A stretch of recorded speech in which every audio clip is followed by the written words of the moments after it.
The video you are about to watch is one that I made some time ago for students that were in need of a basic review of diatonic harmony. That is, the music of the Baroque and classical periods, otherwise known as the tonal period. The video runs a little over 2 hours. It's about 2 hours and 15 minutes and covers many of the basic elements that you would find in a diatonic course at a school or in a textbook, but by no means covers everything because, again, it's just a short review. But we do cover a lot of important topics and get into some amount of detail.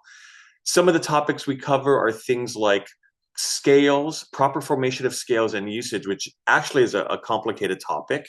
We cover chord formation and chord progressions, meaning functional progressions of the time period. How did chords work in the Baroque and classical period? We cover secondary dominants and secondary diminished chords. We cover modulation to closely related keys using pivot chords.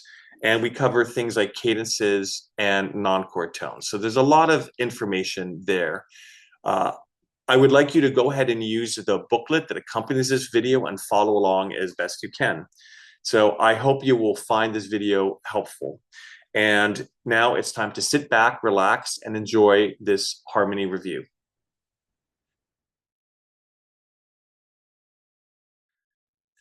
This is the 10-page document that I have made up.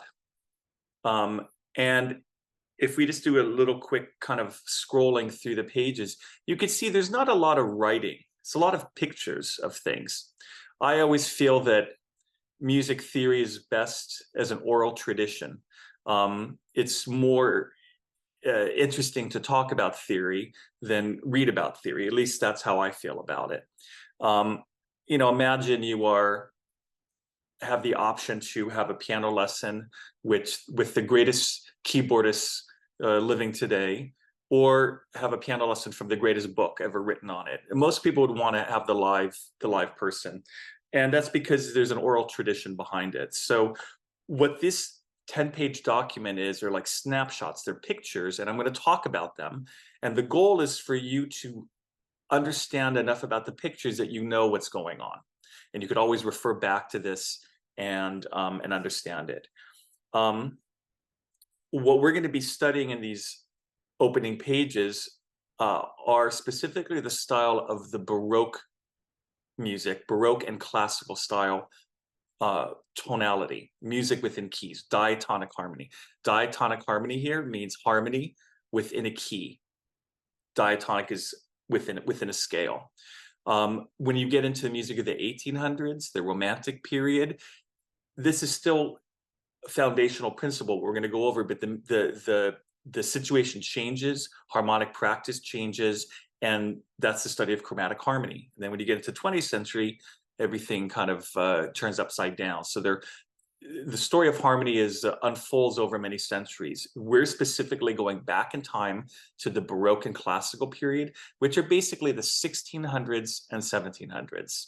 The music of Bach, the music of Handel, the music of Mozart and Haydn and Beethoven, all right? So that's where we are in history, okay? I don't want you to think that everything we're talking about is forever for all periods in music. It's specifically Baroque and classical. So let me go ahead and make this a little bit larger for you. And let's take a look at this first box, where basically what I'm showing you is a little history picture in this opening box about scales. And it works from the top to the bottom. So if you see here, I have the names of what are called modes. Modes is an old name for scale. We think of scale as major and minor. We'll get to those in a second. Mode is a type of scale.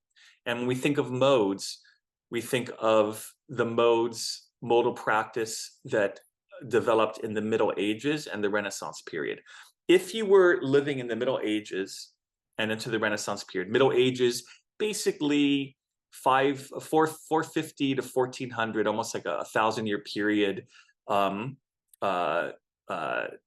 then the Renaissance period, about a 200-year period, 1400 to 1600. If you were a composer living in the Middle Ages or the Renaissance period, the music of that period in Western music uses modes.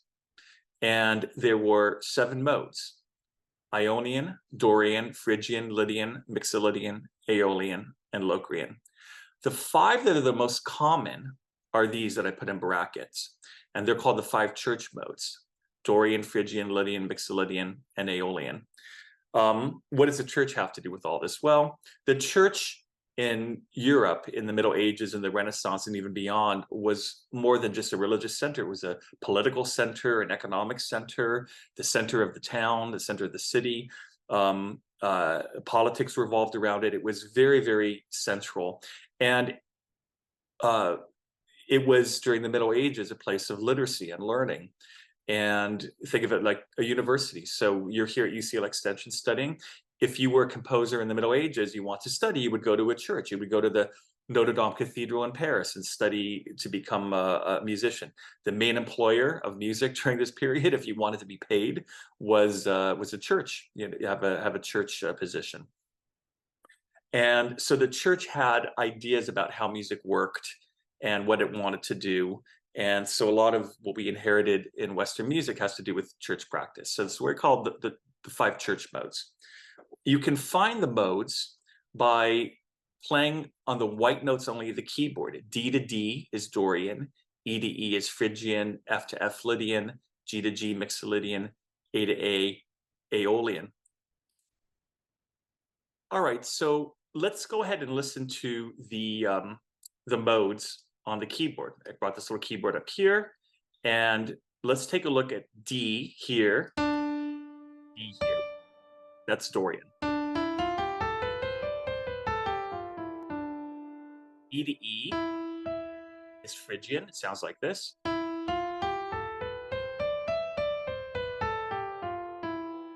F to F is Lydian.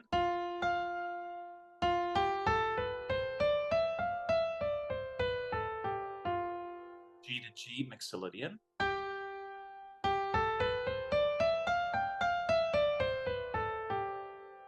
And A to A Aeolian.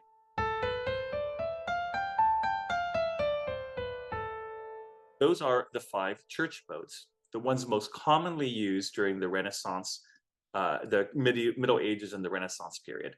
Now, what about Ionian and Locrian? Well, they weren't used as much, but let's take a look at them. C to C is Ionian.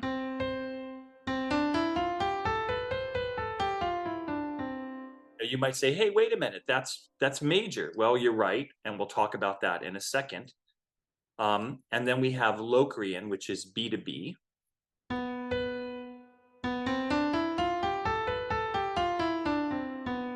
Probably the least used of the modes. The root and the fifth are a tritone, so it's a little bit more unstable, so not as common.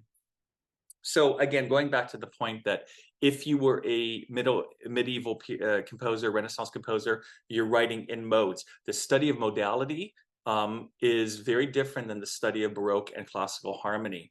You would study something called modal counterpoint, which is intervallic construction. They didn't think of chords the way we think of them today. They think about intervallic relationships between voices. Completely different construction. More and more as we move through time, schools offer modal counterpoint less and less, but it's a fascinating study. If you ever could take a class or you're interested in getting books and reading up on it, highly recommend it. The music is very beautiful. So, of that time period. So, for many, many centuries, these were the scales used.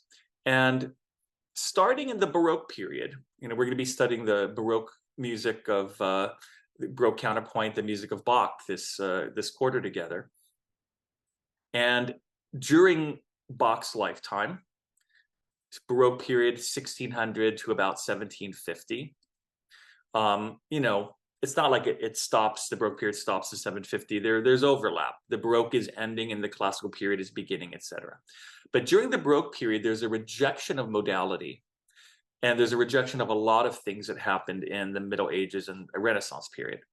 And 2 scales, this is the way I like to describe it, 2 scales are invited into the Baroque period of all these scales that are used during the Middle Ages and Renaissance period. Ionian, which is major, and Aeolian, which we know is natural minor. They're renamed. So, you know, when you hear Ionian, it is a major scale. Natural minor, Aeolian. It's just our updated names with them. All the other modes are rejected. Now, why were they rejected? It's beyond the scope of what we're going to do in a review here. It's a fascinating thing. I get more into it in the Harmony 1 class. But there were a lot of stylistic shifts going on at the end of the Renaissance and new developments in the way harmony is working in the Baroque. And so these two scales were invited in, the rest were rejected. And for the next 300 years, during the Baroque period, the classical period, and the Romantic period, most of the music of Western classical tradition is in either major or minor. The music of the Baroque, again, like Bach, Scarlatti, Handel, Vivaldi, classical period, Mozart, Haydn, Beethoven, you know, Clementi, etc. The Romantic period, Beethoven has a big step forward into the Romantic period, but you think of composers like Schubert and Chopin and Schumann and Brahms and Dvorak and Verdi and Wagner, Brahms, etc. So the music of this 300-year period is basically using these two scales, major and minor. And then when you get to the 20th century, you know, things shift again, and major and minor are used, but there's a return to the modes. So composers like Debussy and Ravel go back and start using modality, but it doesn't sound like Renaissance music. They do an updated version of it. You still use major and minor for a lot of composers in the 20th century. And then there are new scales like octatonic scale and whole tone scales and microtonal scales, and all sorts of stuff is going on. So 20th century is a mixed bag of a lot of different new types of scales. But we're going to be in these periods, classical and Baroque. This is where we're transported. So we're doing, you know, everything we're talking about now, I can't emphasize it enough. It's Baroque, classical, specific to this time, specific to this style. All right. Now, being that we're going to be using major and minor in your counterpoint assignments, let's make sure you understand the structure of major minor. And again, this is meant as a review, but you got to let me know if you have any questions about it. A major scale is defined as having half steps between the 3rd and 4th scale degree and the 7th and 8th.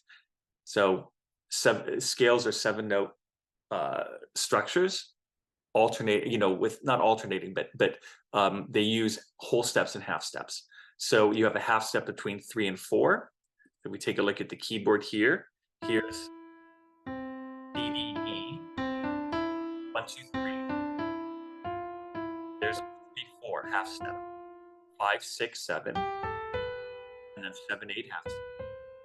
So that's what defines the major scale. The halves, everything is a whole step, except you have half steps between 3 and 4 and 7, 8 scale degree.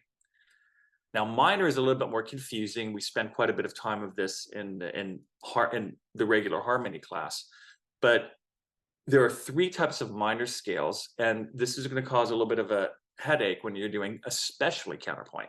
There's a lot of things to navigate. We have natural minor, and then maybe you've heard of harmonic minor and melodic minor.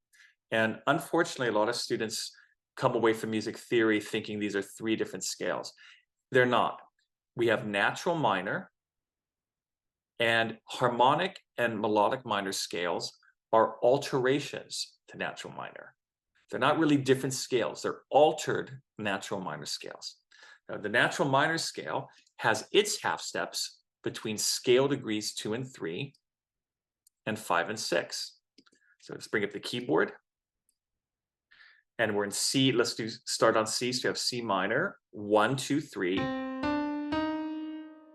D to E flat is a half step. 1, 2, 3. 4, 5, 6. Half step. 7, 8.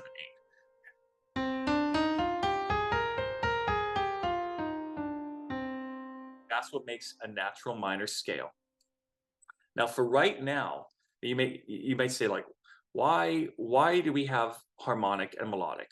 But why do we have 3 minor scales? We'll get to that in just a little bit. Maybe if you've had harmony, you already know the answer to this.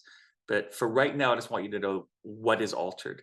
When we talk about harmonic minor, we're talking about a natural minor scale So this scale here, natural minor scale, but with a raised 7th scale degree. So you take the natural minor scale, take the 7th note and raise it. In this case, how do you raise a flat? You raise a flat not with a sharp, but with a natural. So natural minor, harmonic minor, I mean, will be at the top, we'll have a B natural, sound like this.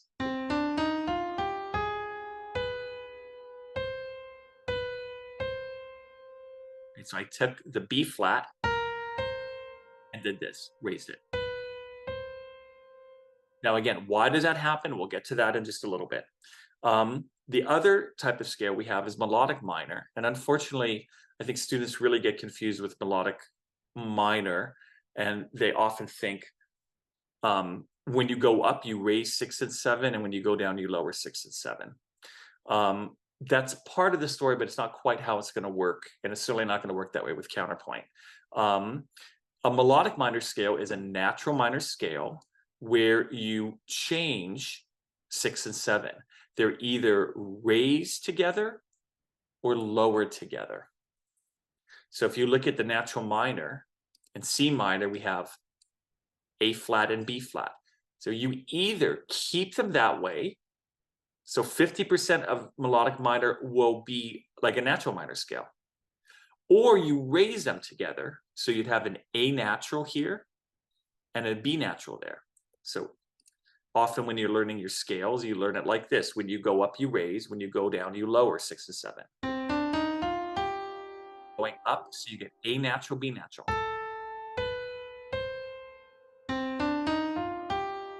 Raise 6, raise 7. And when you go down, you lower. 8, now B flat, A flat. You go down, you lower. So often when you're learning your scales, you raise on the way up, lower on the way down.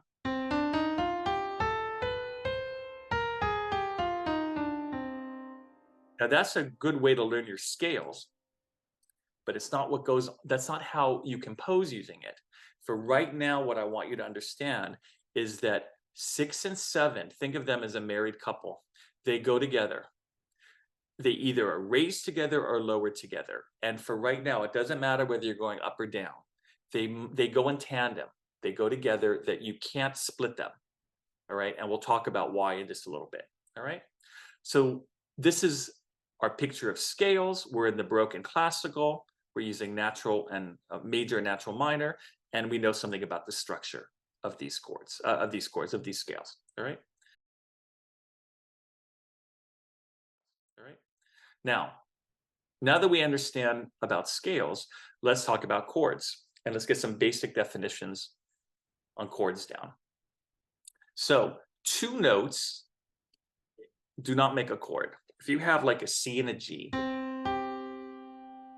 that is referred to as an interval, or a dyad, which means 2. 2 notes are not a chord. In order to have a chord in music, you need 3 or more notes. So C, E, G. Now I have a chord. Can I have more? Yes, you can have more. C, E, G, E, D, F. Do something like that. That's a chord. This is a chord. This is more of a modern chord, but I could do like C, F sharp, G. It's not a traditional Baroque chord, but it's 3 or more notes played together harmonically, so it's a chord. All right. So again, chord, 3 or more notes. Now, a triad is specifically a 3-note chord. And then we get to a very important term, tertial harmony. Tertial harmony are chords built on stacked thirds. This is the tradition that developed at the end of the Renaissance period into the Baroque. Chords were built in thirds. And what that means when you're looking at the staff is it means line, line, line, or space, space, space. You're skipping every other letter name. So if we bring back the keyboard back, I'm on a C, I skip D, I go to E. That's a third. C to E is 3 notes away. Skip F, I go to G. That's a third. is a third, E to G is a third. That's tertial, right? This C, D, E, that is not tertial. That's all by step. So the tradition was to create chords in the Baroque period. Actually, it started in the late Renaissance, but certainly when we're in the Baroque period, this is what happens. Harmony is based on, chords are based on tertial triads, 3-note chords in stack thirds, and you build them on each note of the scale. And when you go ahead and do that, we'll talk about Roman numerals in a second. Let's just take a look at the keyboard. So if I have a C major scale here, and on every note I do a triad, it sounds like this.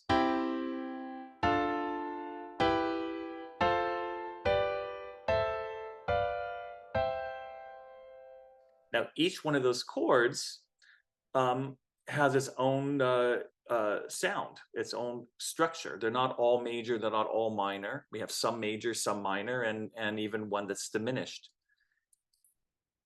Now again, this is a quick review. Hopefully you've had this before, but there are basically 4 types of triads. There's major, minor, diminished, and augmented. A major triad is defined by having a major third on the bottom and a minor third on top.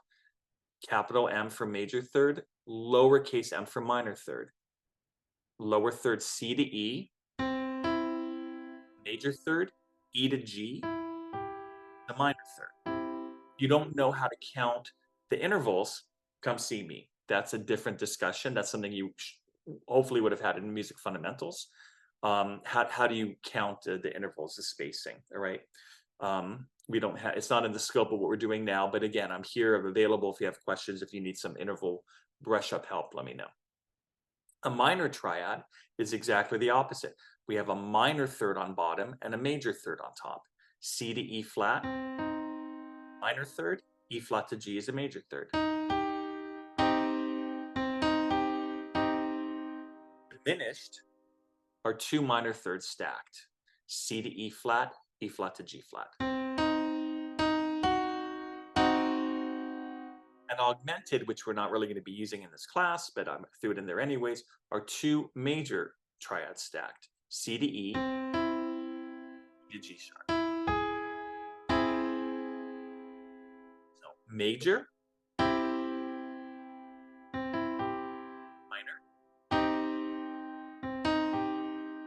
diminished, and augmented. And there we go. And we even have, okay, we'll talk about 4-note chords in a second. So when you put tertial triads on each note of the scale, some are major, some are minor, and one is diminished. What Roman numerals do in music theory is they combine the 1, 2, 3, 4, 5, 6, 7 positions, but they also describe the major minor quality, because you don't have a capital 1 or 2, but you have a capital Roman numeral 1 or 2 or 3, etc. So a capital Roman numeral designates a major triad. A lowercase, like here's lowercase 2, designates minor. So 1 is major, 2 chord, a chord built on the 2nd note of the scale in tertial triad, minor, 3 is minor, 4 is major, 5 is major, 6 is minor, 7 is diminished, minor third, minor third. And you use that by writing a lowercase with a circle. Now, why do I have a slash through it? We'll get to that in a second. But a circle designates diminished, like here, down here, right? We'll get to minor in a second. So every major scale will have that Roman numeral setup. The system transposes, in other words.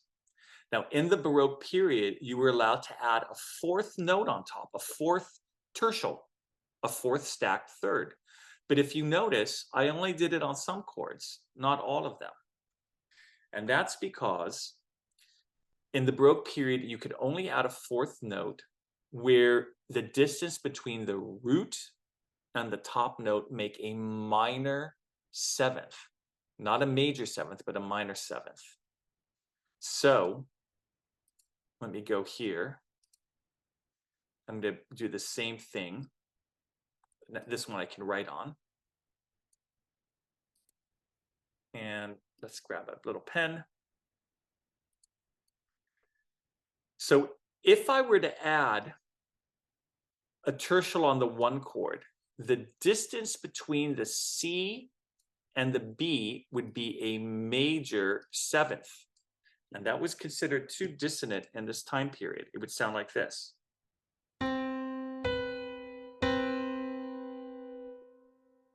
C, E, G, B would sound like this. Now, to our modern ears, there's no problem. That's a very beautiful chord because it's been used for hundreds of years. After the Baroque period, it eventually made its way into chords. But remember, we're in a time machine. We're going back not to the Romantic period, not to the 1800s, but going back to the 1600s. And that was too dissonant for the time period.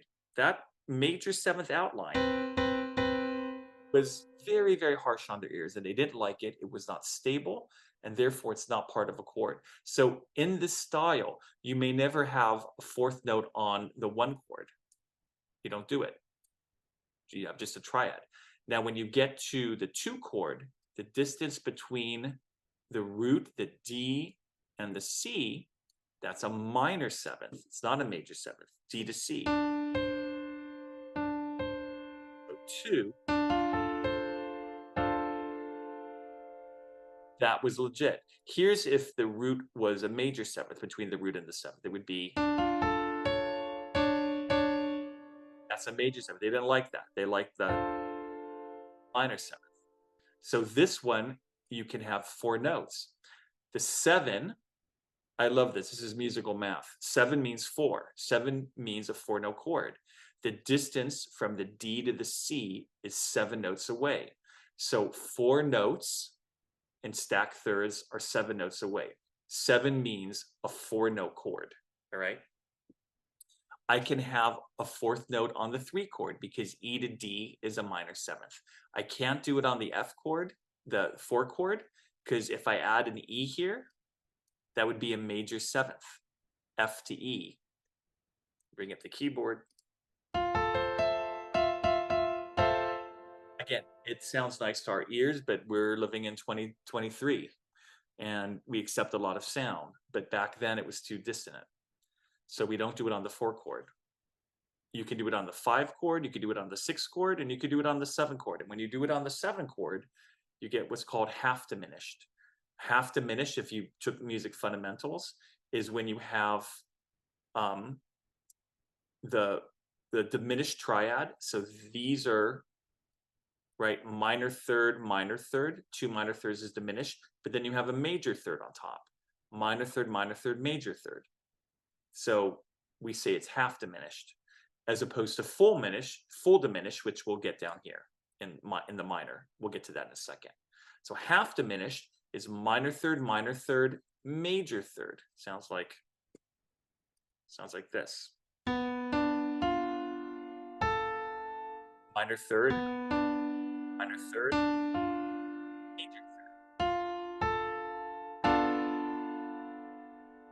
Full diminished is when they're all minor third.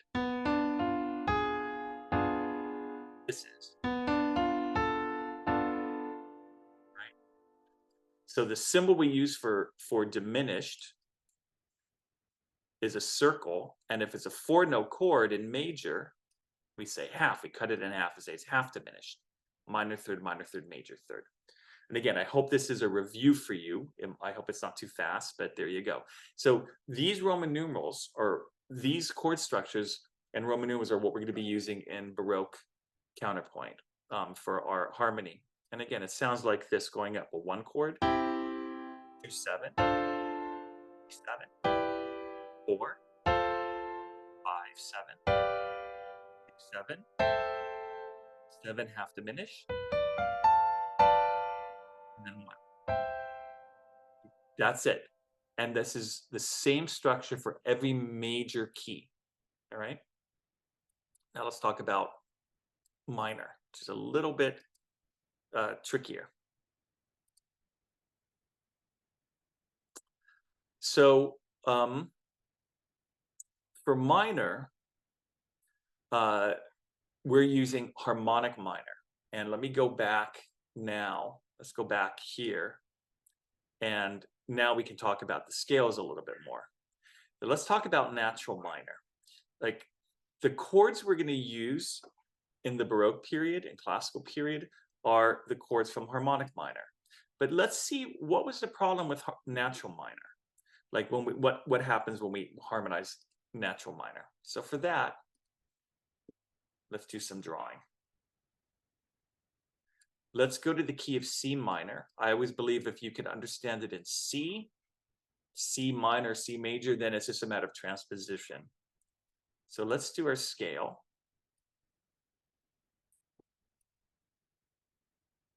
And even though we're using the key signature, I like to write in the accidentals just for extra emphasis, okay?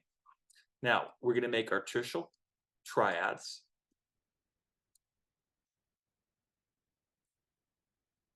Again, I'm putting in all the accidentals.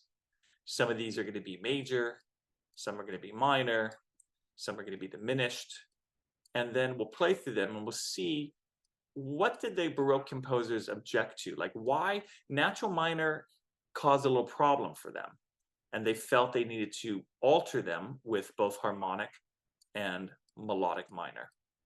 Let's see what the problem was first. So there we go. We have all the chords. And when you do this, you get 1 is minor, 2 is diminished, 3 is major, capital 3, 4 is minor, 5 is minor, 6 is major,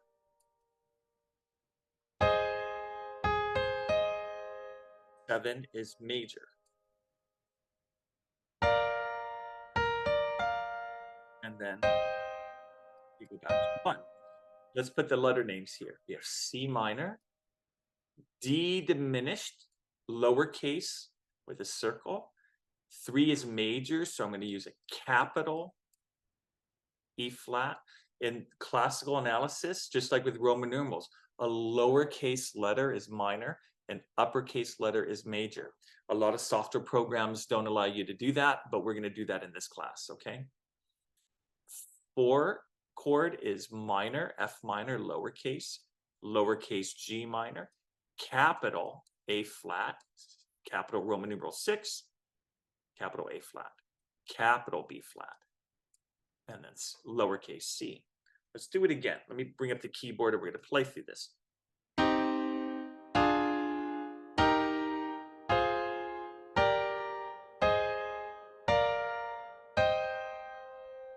All right. Now, if I were to make a progression, so first of all, this is Aeolian. This is natural minor. Let's put it over here. Natural minor. Hopefully you could read my little scribble. Whoops, there we go. Now, if I were to make just a progression out of this, and I went like 1, 4, 5, 1. 1, minor 4, minor 5, 1. Right? We have C, we have F minor, we have G minor, and we have C. Sounds like this.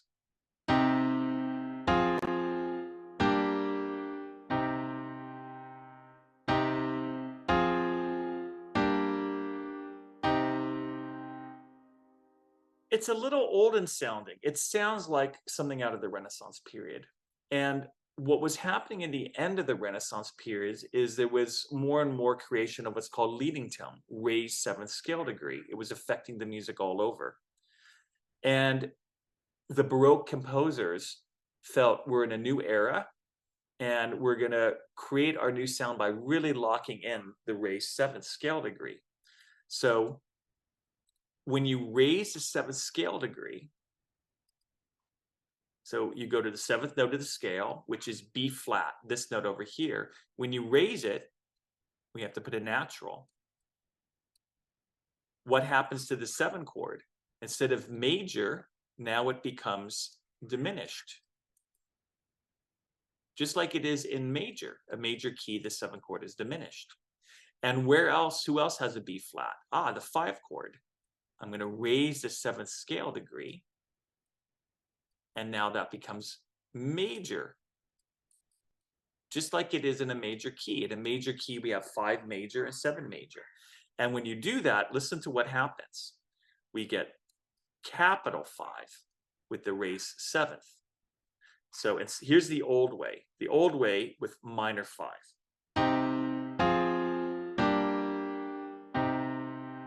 Now with the raised 7th. Major. What you just heard is what got them excited, right? That they like that. They said this is the updated version. When I have a minor 5, like over here, let me go off to the side here for a second. Let me just do minor 1, minor 5, minor 1.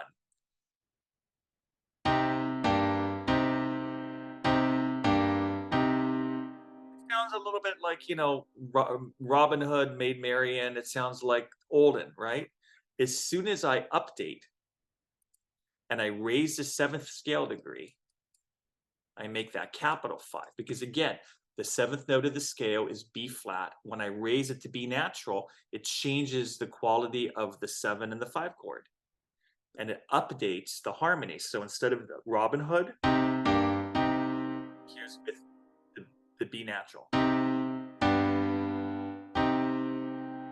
Old way.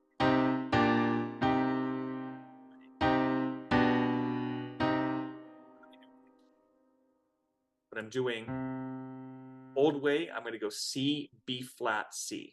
Way, I'm going to go C, B natural, C. That's raising the 7th scale degree. So raising the 7th scale degree affects the harmony of these 2 chords, right? This one and this one. So harmonic minor means the harmony minor.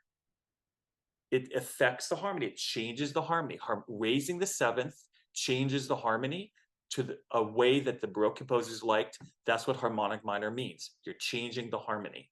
All right. Now, what other chords have B flat in it, or the 7th note of the scale? If you notice, this one over here does, the 3 chord. However, if you raise it on the 3 chord, you get it augmented. You get E flat, G, E natural. They didn't like that sound. That was too unstable to have an augmented 5th between the root and the 5th, and they didn't like it. So guess what? When you are on the 3 chord, boom, you leave the B flat in. You don't change it. You only change the 7th scale degree on the 5 and the 7. That's it. And that's what harmonic minor means. We've updated the chords. We've changed the chords by raising the 7th note. Okay? So done. Everyone, imagine this. Everyone is all excited. You're like, yay, we have created, we've created the harmonic minor, right? And it's the same, well, we'll talk about melodic minor in a second, but the same concept applies, that you can only add a 4th note, a 4th tertial, where you can create a minor 7th. You can't do it on the 1, you can do it on the 2, you can't do it on the 3, you can do it on the 4, you can do it on the 5, you can't do it on the 6, and you could do it on the 7, right? So I know I'm kind of going fast with this, but 1, you leave alone, not adding a 4th note. 2, you add a 4th note, it becomes half diminished. Circle with a slash. D, F, A flat are all minor 3rd, minor 3rd. A flat to C is a major 3rd. 2 in minor, if it has 4 notes, will always be half diminished in any minor key. That's the way the structure works. 3 is major. Don't add a 4th note. 4, you can add a 4th note. 5, you can add a 4th note. 6, you leave alone. Added a G, you'd have a major 7th. Too dissonant for the Baroque ear, so you leave 6 alone. In this style, you won't have a 6/7. You won't have a 4-note 6 chord in minor in Baroque period. Okay, that comes later. Again, and by the time you get to the Romantic period, they'll do it, but in this time period, they not. And here we add a 4th note on the 7th chord, and guess what? We get full diminished, because unlike in major, where we have minor third, major third, now we get minor third, B to D, E to F minor third, and A flat, because it's in the key signature. They're all minor thirds. When all the thirds are minor thirds, it's full diminished. You don't put a slash through the circle. This is half diminished, minor third, major third. This is a symbol for full diminish, minor third, minor third. Let me play through them without talking. I'll point as I play.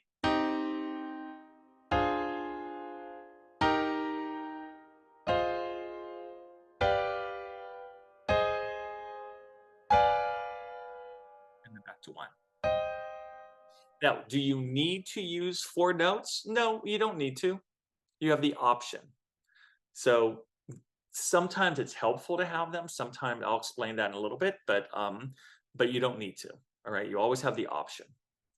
So you can imagine that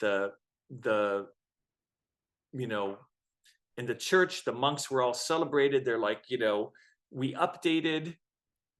If we go back to the picture here, we brought Aeolian, the old mode, natural minor, into the Baroque period. And it sounded very olden, like Robin Hood. So we raised the 7th note and updated the harmony. Instead of Robin Hood, we get everyone's all excited. Everyone is cheering, and this is always the visual I have. And then imagine one of the monks in the music program in Notre Dame Cathedral says, "Wait a minute, stop partying. We got a problem," right? Because we got a problem. What's the problem? What's going on? Well, let me explain. Here's the issue, and this is why we're going to need melodic minor. Let's go back to C minor.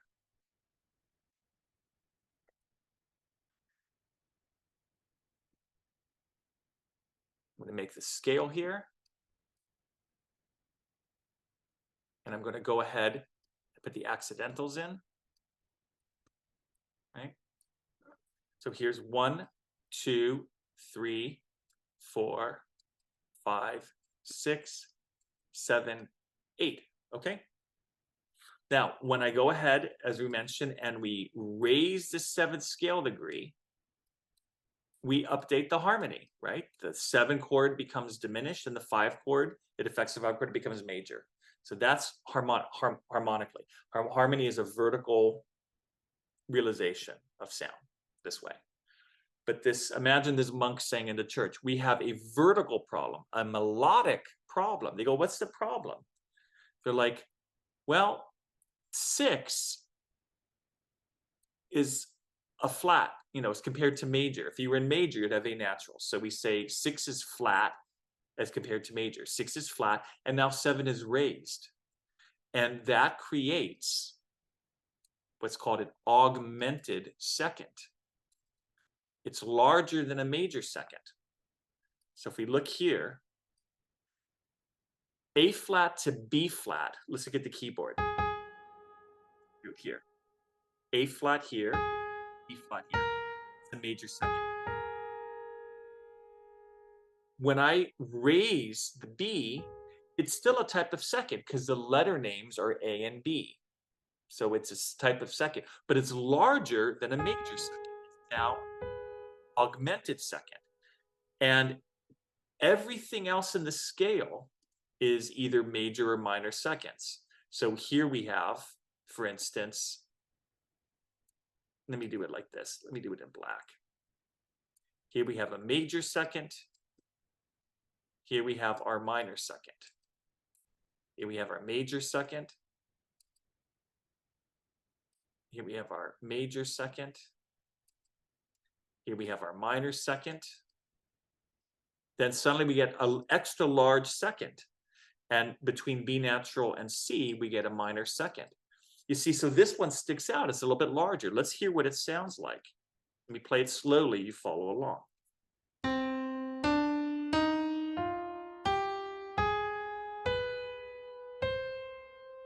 A flat, B flat. Listen again.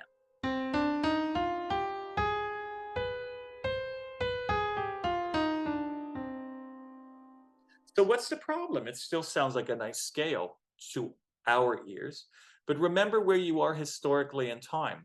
You're in the Catholic Church in Western Europe. These are where these decisions are made about music.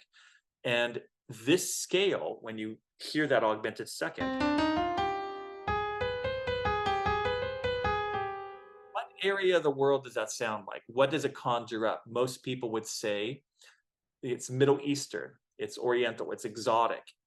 Yes, that type of scale is used in the Middle East, and there's nothing wrong with it at all, but it did not represent the church. It didn't sound like the religion of the church. It sounded like another culture, another religion.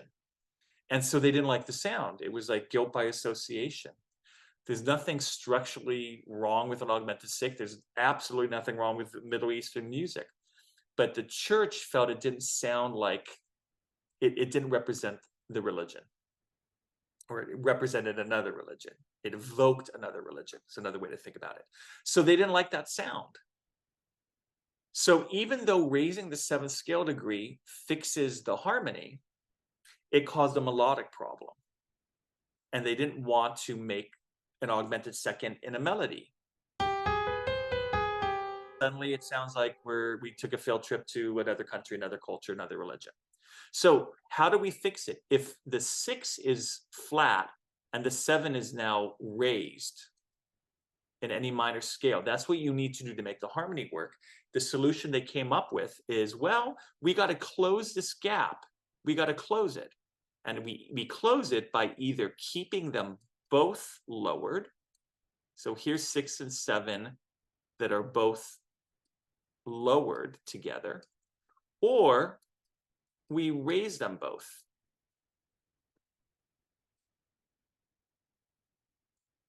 In other words, they work as a unit together. And that way, this is a major second, and this is a major second. But if you split them, if the 6 is lowered and the 7 is raised, you get that Middle Eastern sound, which they prohibited. Now, how do you know which one to use? We'll get to that in a second. The harmony will tell you exactly what to do, all right? In fact, we'll get to it very, very quickly.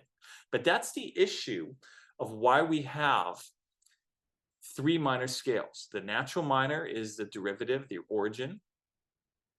And then the harmonic minor updates the harmony.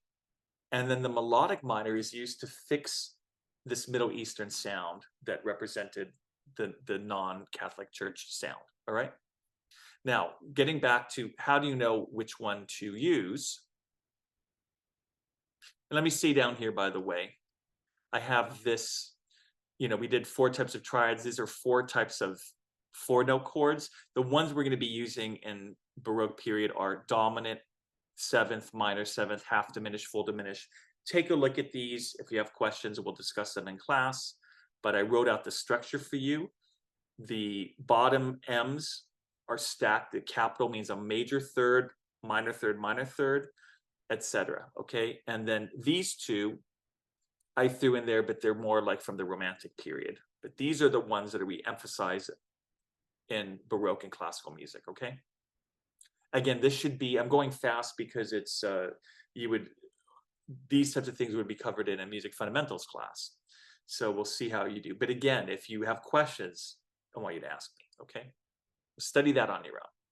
So getting to this idea of how do you know which version of melodic minor? Do we lower them together or do we raise them together? How do you know? Fortunately, the harmony will tell you what to do, and here's how we think about it. Let's say you're on a chord. Let's say you're in C minor, and you're on the 4 chord. Let's bring up the keyboard. Hello, keyboard. Okay, here we go. 4 chord is F, A flat, C. I know it's a little bit hard to see. I don't have color keys, but F, A flat. Now, let's say I want to make a little run through the chord. I want to make a little run up and down through the chord. All right. The chords that we're using are from harmonic minor, always. Not natural minor, not melodic minor. We're using harmonic minor chords. Always, always, always. Chords with the raised 7th. All right. Now, this chord doesn't have a 7th, but it has a flat 6 in it. It has the A flat in it, right? So if I make a run through the chord, if the chord can't be changed, if the chord's DNA has a flat 6, I absolutely need flat 7 next to it. Because remember, they have to be raised together or lowered together. If they're split, you have that Middle Eastern sound. So the chord tells you, I have A flat, I have a flat 6, I need to keep the flat 7. So here's F minor. Here's a little run. F, G, A flat, E flat, E. If I use a raised 7th, it would sound like this.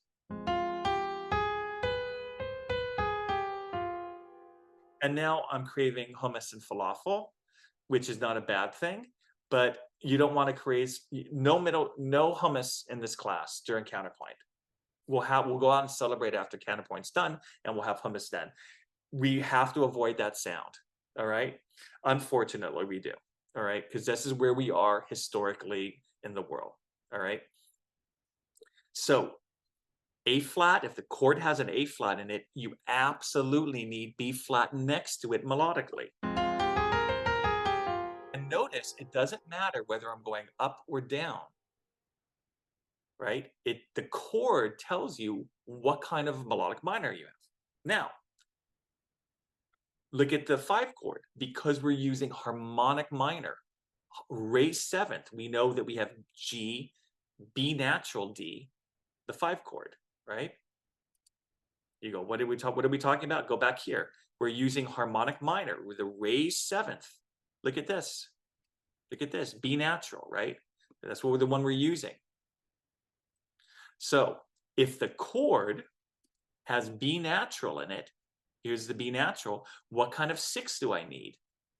Remember, 6 and 7 go together. If I have a raised 7 in the chord, which can't be changed, I have to have raised 6 near it so I don't have the split. And it will sound like this. Here's G major. Here's the run. I have a raised 7th. Melodically, I need a raised 6 near it. That otherwise, I'd get this. G, A flat. And there I go. I'm craving hummus and falafel again. Don't do that to me this semester, this quarter, okay? So the chord tells you what type of melodic minor. And again, it doesn't matter whether I'm going up or down. It's unlike learning your scales. Like, you say when you go up, you raise, when you go down, you lower. But I literally am going up and down. I'm going down and they're raised because that's what's going on in the harmony. So I could be on a 1 chord. Let me play 1, 4, 5, 1.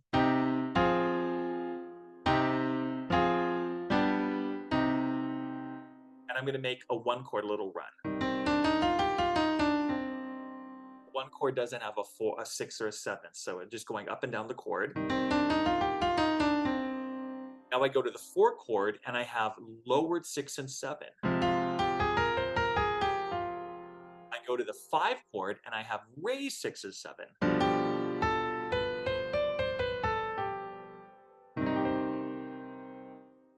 that's how it works. All right. So hopefully that sheds some light. This is incredibly important to the work we're going to be doing in counterpoint. We're going to have to be able to control this. In minor, minor is very, very tricky to write contrapuntally, and you're going to be doing it. All right, you're going to get some good practice with that. Now, the one exception to this, and we're going to deal with this in the counterpoint, I'm just going to kind of give you a little heads up. It's a little scary, and it goes like this. Let's take a look at C minor. And let's look at the 7 chord. We're in harmonic minor, so we're always going to have a raised 7th as part of the harmony on the 5 and the 7 chord, period. It always will be that the way in every key. Minor third, minor third, minor third, right? B, F. Now I add a 4th note. I add A flat. Minor third, minor third, minor third, minor third. That's a full diminished. Right? And that's what I showed you here. Look, B natural, D F, A flat, right over here. However, what did you notice? I just spent all this time saying you either raise 6 and 7 together or you lower them together. And look what just happened. This chord has a raised 7th, and in it, it has a lowered 6th scale degree within the chord. The Baroque composers allowed that.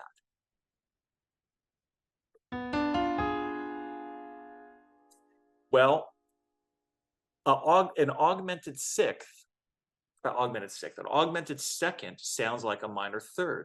So when you're arpeggiating on this chord, here's B, D, F, A flat.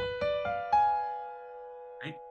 A flat to B is an augmented 2nd, but when you're arpeggiating, they all sound equidistant. They're all minor 3rds in sound. So you would get this.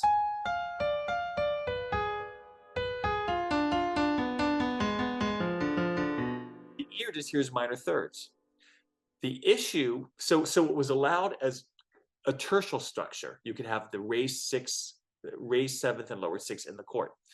But when you start doing a run through it, that's where the problem is going to happen contrapuntally. If you fill in the notes melodically, then there's certain things we have to do to keep 6 and 7 away from each other. They have to stay away from each other. They can't mix. You can't connect them. And we're going to learn how to do that in counterpoint. Okay, that's coming up. Don't worry about it too much now. I'm just giving you a little bit of a preview of some of the difficulty we're going to be dealing with. Okay, so we've talked about scales. We've talked about the types of chords you can have. We've talked about the intersection, how to use harmonic and melodic minor scales. You use harmonic minor comes first. That's always there, and melodic minor is based on what kind of chord you're using at the time. Now, in the reader and online, I also have for you, I did this because I felt like students needed it. It's every single major key in sharps, every single flat key, major flat key, harmonic minor with the raised 7th degree, all the sharp and all the flat. I give you all 30 keys. And what it has, as you can see, is the Roman numerals. It has the tertial spelling in notes, and then I wrote out the names above in stacked thirds. So you have a cheat sheet. If you go, I don't know what a 6 chord in A minor is, well, look it up. Look it up. Oh, there's my key signature. Yeah, F sharp, A sharp, C sharp. It's minor.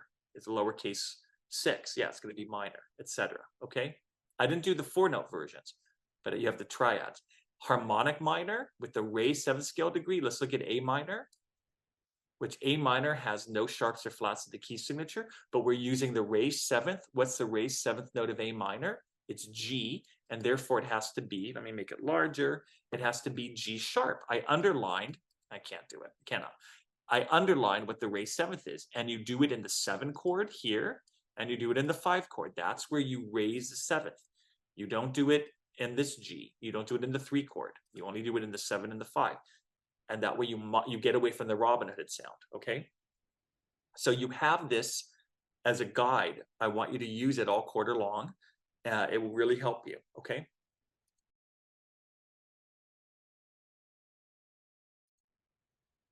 Now, we're going to move into talking about chord progressions. Now that we have chords, how did the Baroque composers use them? Could they just do whatever they want? Could they put any chord in any order? Well, not really. They had a belief system, and I don't like to call it a rule. They had a style. They had a stylistic belief system. Rules just don't sound very creative to me. I don't like that term. Their style, this is a style study. And the way they use chords is actually a very beautiful, creative endeavor. What did the composers, the question comes up, what did Baroque composers do with chords? How did they think about them? And how did they, progress from one chord to another? Was there any system? Was there any belief system? And as I alluded to just a second ago, yes, there absolutely was. And for this picture, we go to this page, which is Chord Progressions, and you can see I wrote, foundation of functional harmony. Well, what does functional mean? And what is this downward root absorption by thirds? All right, let me explain what this is, because this is a very important and crucial foundational understanding of how chords worked in the Baroque and Classical period, and even throughout the Romantic period, although things began to shift quite a bit. So here's how we're going to do it. Let's go to the key of C. Again, if you can understand it in C major, C minor, it's just a matter of transposition, okay? Now, let's go to our one chord, just C major. Without the one chord, you don't really have the basis of the chord. You don't have the root, you don't have the tonic, you don't have the tonal center, all right? So let's start on a one chord. And let's bring up the keyboard. And here we go. Now the question comes up, what chord should he move to next? Or can you just do whatever you want? So there's some options. If you, for instance, let's say you go to a 2 chord. Notice that there are no tones in common between 1 and 2. They're all completely different notes. The Baroque composers didn't quite feel that was the best choice. Let's erase it. What they believed was that I always say Baroque composers are the most polite composers of all the composers. They want everything to be smooth and easy on your ears and connected. Maybe you've heard the term a smooth chord progression. Well, that actually in the Baroque period means something very definite. They felt that the next chord one should move to, must at least have the root in common with the next chord. In other words, C would also be in the next chord. And if you go down by a third from C to A and build a chord, you can see that not only do we absorb into the next chord the root, we also absorb the third. This chord is A minor, which is 6. So in other words, by going down a third, I'm able to absorb the energy of the root and the third of the previous chord. It sounds like this.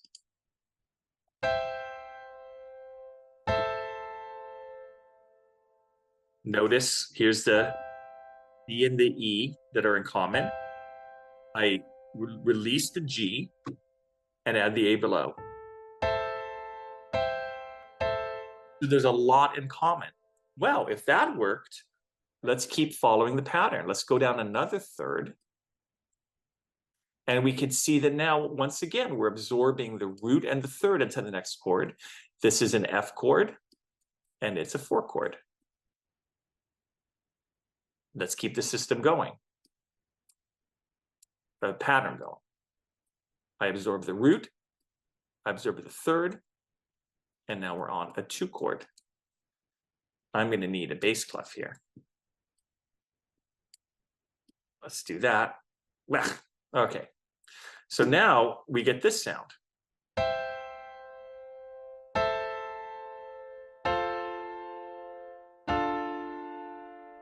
By going down a third, you're absorbing very important notes. Remember, there's an overtone series. All notes have energy. You're literally carrying the energy through into the next chord. And so smooth actually means something. Smooth in this period meant a connectedness of sound.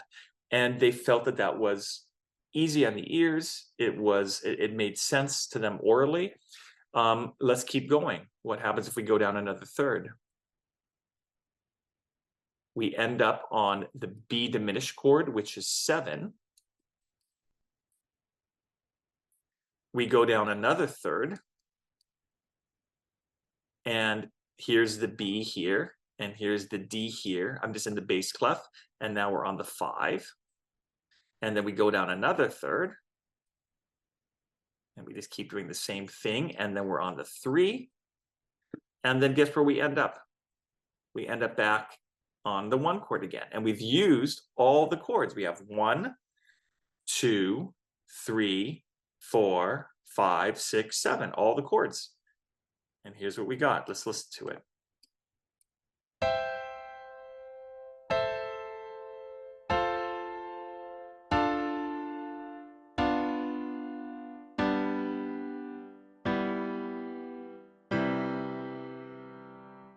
Downward root absorption by thirds. This is how some theory books describe it. Now, some books describe progression of chords by root motion of fifths. In some ways, that's more common. But I never like it as much because I think this does a better job of explaining it. If you look at authors like Stephen Costa in his 20th Century Harmony book, where he's reviewing tonal practice, he talks about root absorption by thirds and explains it this way. I think it's a smart way to do it. Not every book does it, not every teacher does it, but one of my teachers did it. I like it this way very much. I think it's very clear to see why chords are moving in a certain order, that they're how they're connected. Now notice here, so here's what I wrote out. You know, I did it here, but here's the printed version. Now notice there are a few changes on this. Notice I put a big X through 3. You might be saying, what's wrong with Steve? What does he have against the 3 chord? Well, we'll talk. 3 for the Baroque composers was a problematic chord, okay? And before we get to that, I want to talk about the 7 and the 5/7. Because notice here, I have 4 notes. It was very common in the Baroque period to follow, well, they believed that the diminished chord was a little bit incomplete sounding. All the chords in the scale are major or minor, except for the 7 chord, which is diminished. And they felt it was a little weak. And so often what happens in the Baroque period is the 7 chord, all 3 notes get absorbed and turn into the 5/7. So here's BDF, and here's BDF. All I did was add the G. It's a very common pattern to have a 7 is BDF. Rather than let go of the top note and add the G, keep the diminished and add the G. They're really very similar sounds. 7, 5/7. 7 gets absorbed into the 5/7. You think of it like a unit. This is all a unit. 7 followed by 5/7. Now, why does that cross out 3? Well, for that, we need to revisit this concept about tonal tendencies. Tonal tendencies are notes and scales that are pulled in a direction. In major scales, the 2 strongest tendency tones are scale degree 7 and 4. 7 is pulled to the direction of 8. So 5, 6, 7, let's go up to 8, or we use the word resolve.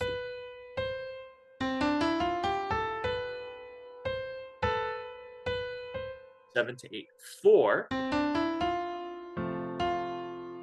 wants to fall to 3. 4 4, 3.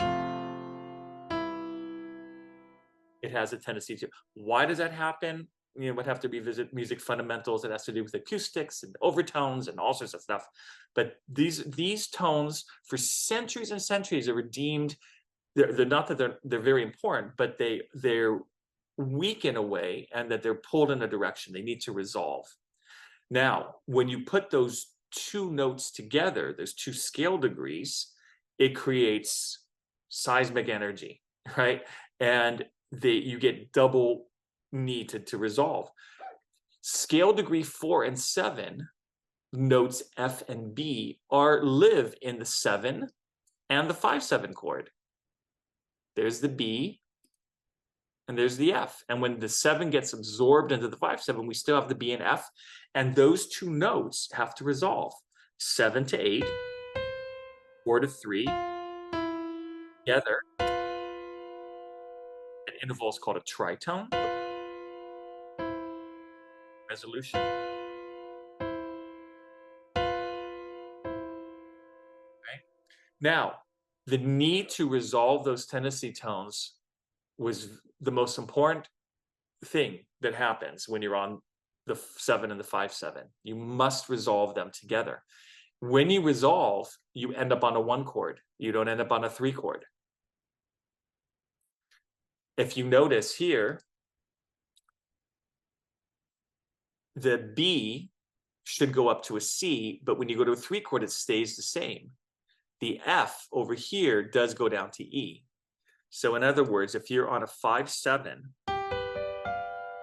E, B, D, F, and you go to a 3 chord, the F will come down, but the B stays the same.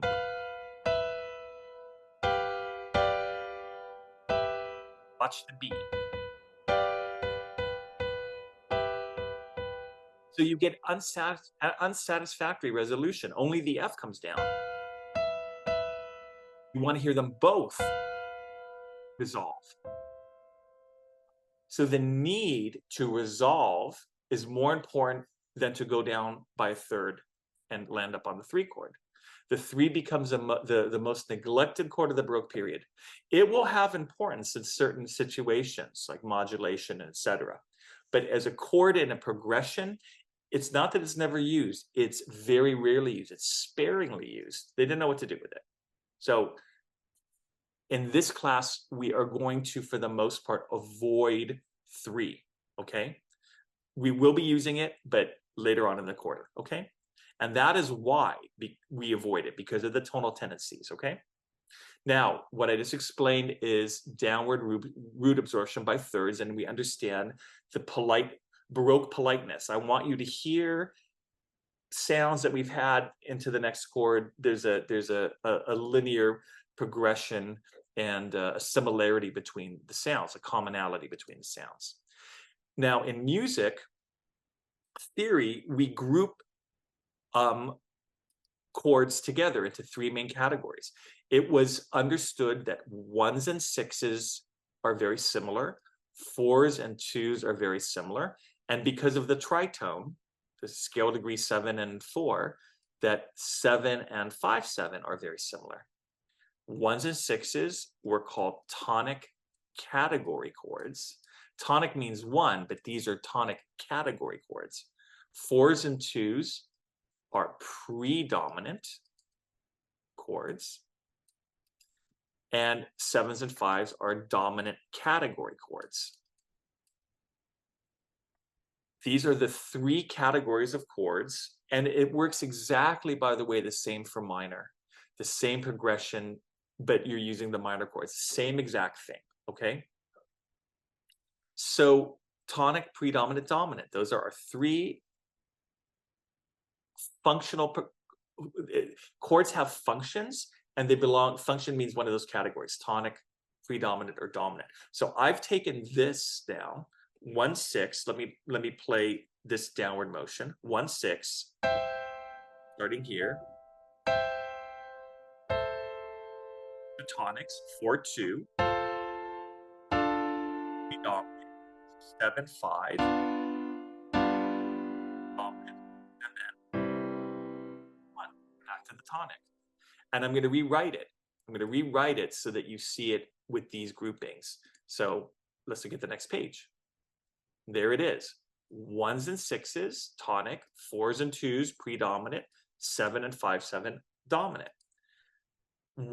Tonic category chords are considered stable. They have the tonic note in it, the root of the scale. The dominants are the most tense because of those tonal tendencies, scale degree 7 and 4 that need to resolve. So they have tension. And 4s and 2s are like in the middle. And they're sometimes I call them appetizers to the dominant. They lead to the dominant. They help usher in the dominant sound. So they're in between. Okay. Now let me play this progression in a different, rather than playing it like this, downward motion. Let me just play it with different inversions. You don't have to worry about it, but you would just hear it in kind of a keyboard harmony style. 1 6 4 2 7 5 1.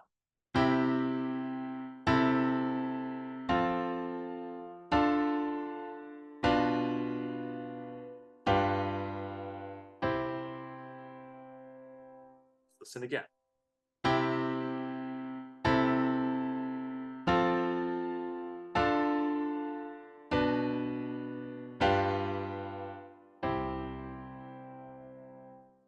Every chord is connected by tones that came before, the roots and the thirds.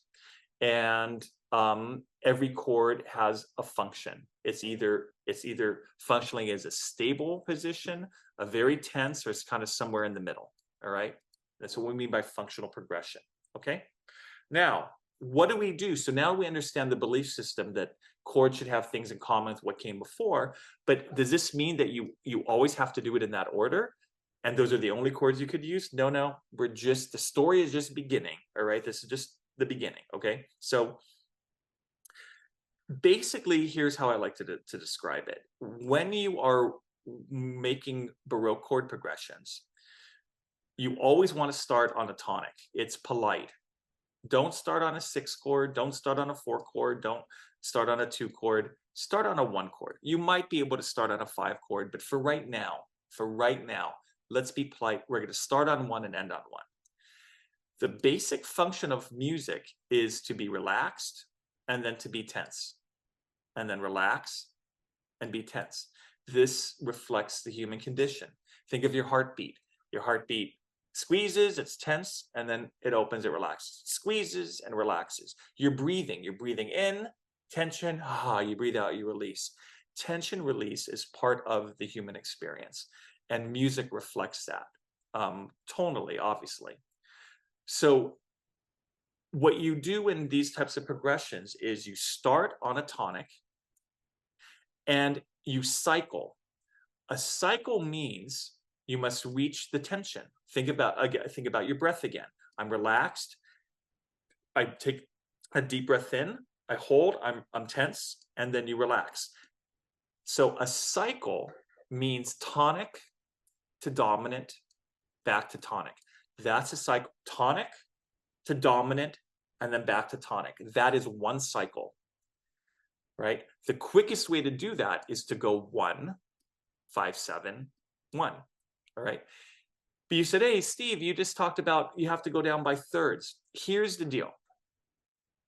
As long as you are moving left to right, so starting here and moving left to right, you will be absorbing proper tones. You can skip, in other words. So you move left to right, and as soon as you start moving, you must complete a cycle. A cycle means you reach a dominant and then go back to the tonic. So I can go all the way through. I can go 1 6 or 2 7 5 7 1. I can also just go 1 5 7. As long as I'm moving left to right, I can skip anything in the middle, but I must go left to right. So here's 1.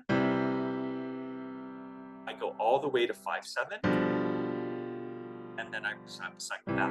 That's a cycle, tonic dominant. So if I play around with skipping, I can go like this. Maybe 1, I'll skip 6, I'll go to 4. And then I'll go right to 5. Then I cycle back. You must reach a dominant to complete a cycle. I can't say that strongly enough. You must reach a dominant to complete a cycle. All right. I can do this 1, 6,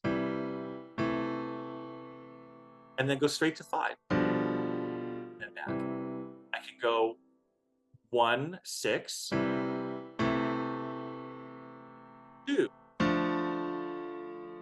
5, 7, and then back.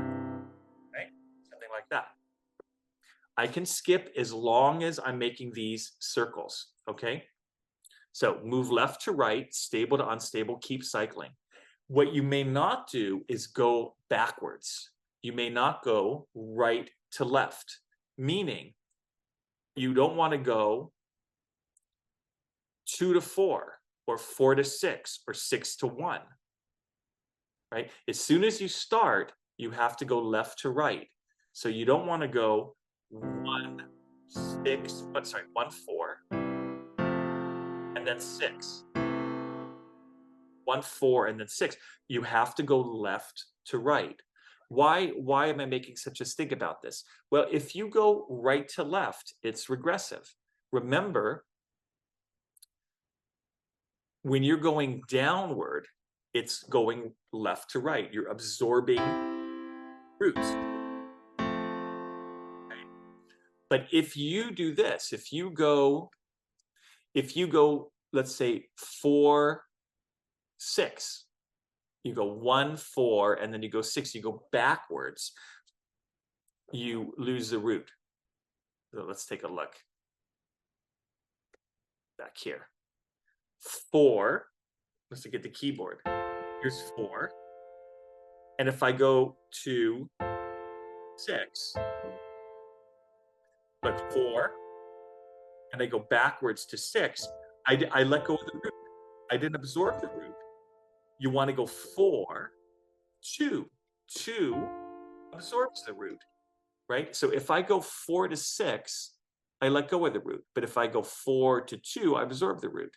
If I go 6 to 4, I absorb the root of the A, right? So everything going left to right will absorb. Everything going the other way, going up, will lose the root. So therefore, once you start your journey on a chord progression, you can jump all the way to 5, 7. But if you're using other chords in between, they must go in this order. 1, I can skip 6, I can skip 4, I can go 1, 2, but I have to complete a cycle. I can't say, oh, I'll skip the dominant. You may never skip a dominant in a cycle. You have to reach the dominant. So I can't go 1, 2, oh, I'll skip the 5 and go back to 1. No, you have to go 1, 2, reach a 7 or a 5, and then cycle back. That's how it works, all right? So if we draw some progressions, if I do our little 1, 6, 4, 2, 7, 5, 7, right? Here's just some examples, right? I can go 1, 4, right? I can skip the 6. Remember, I have to reach a dominant. Should I do the 2? No, I'll go to a 7. Remember, I told you 7 usually gets absorbed into the 5, 7. So I'll go 5, 7 next. They're like a unit. Do I have to go back to 1? Can I skip 1 and go to 6? You can go to 6. You can resolve to 6. So let's do another cycle in the same progression. So into 5, 7, 6. Let's go to 2. 6, 2, 5, 7, and then back to 1. This is a complete progression, right?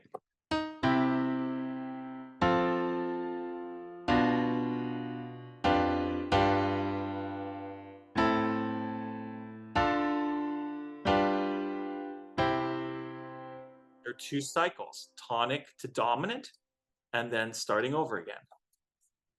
but it's like one long progression. And it's the same thing in minor. Here's minor 1, major 6. Those are your tonic categories. Minor 4, 2 diminished. Those are your predominant. And because we're using harmonic minor, we have diminished and 5/7, capital 5.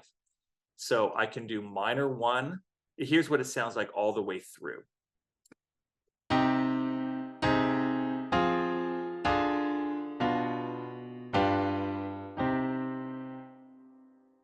I can go 1, 4. Let's say I skip 6. 1, 4, 2, 5, 7. Let's go to 6.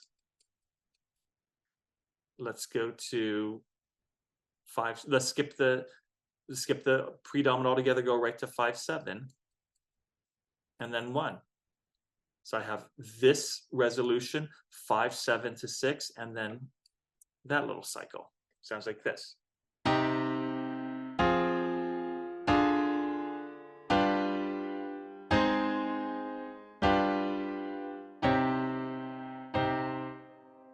Very, very typical. All right. So you have a lot of variety. That tells you, hopefully we're learning about what it means to be functional. Chords belong to these 3 categories, and they traditionally progress in a certain way. Okay. Other topics. If I only use the chords within a key, all music would be a little bit boring. Imagine a symphony that only used, 1, 6, 4, 2, 5, 1. It'd be a little bit,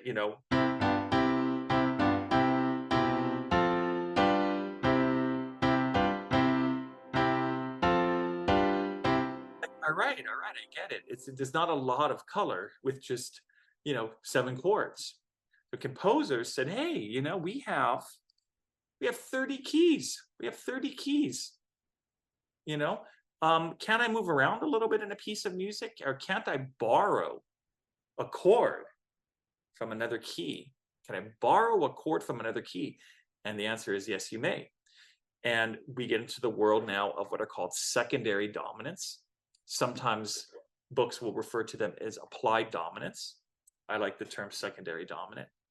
And what is a secondary dominant? It's a borrowed chord. We're going to color our progression now with some borrowed chords. And here's the thing that's important to know. In the Baroque period and the classical period, let's say I'm in the key of C major.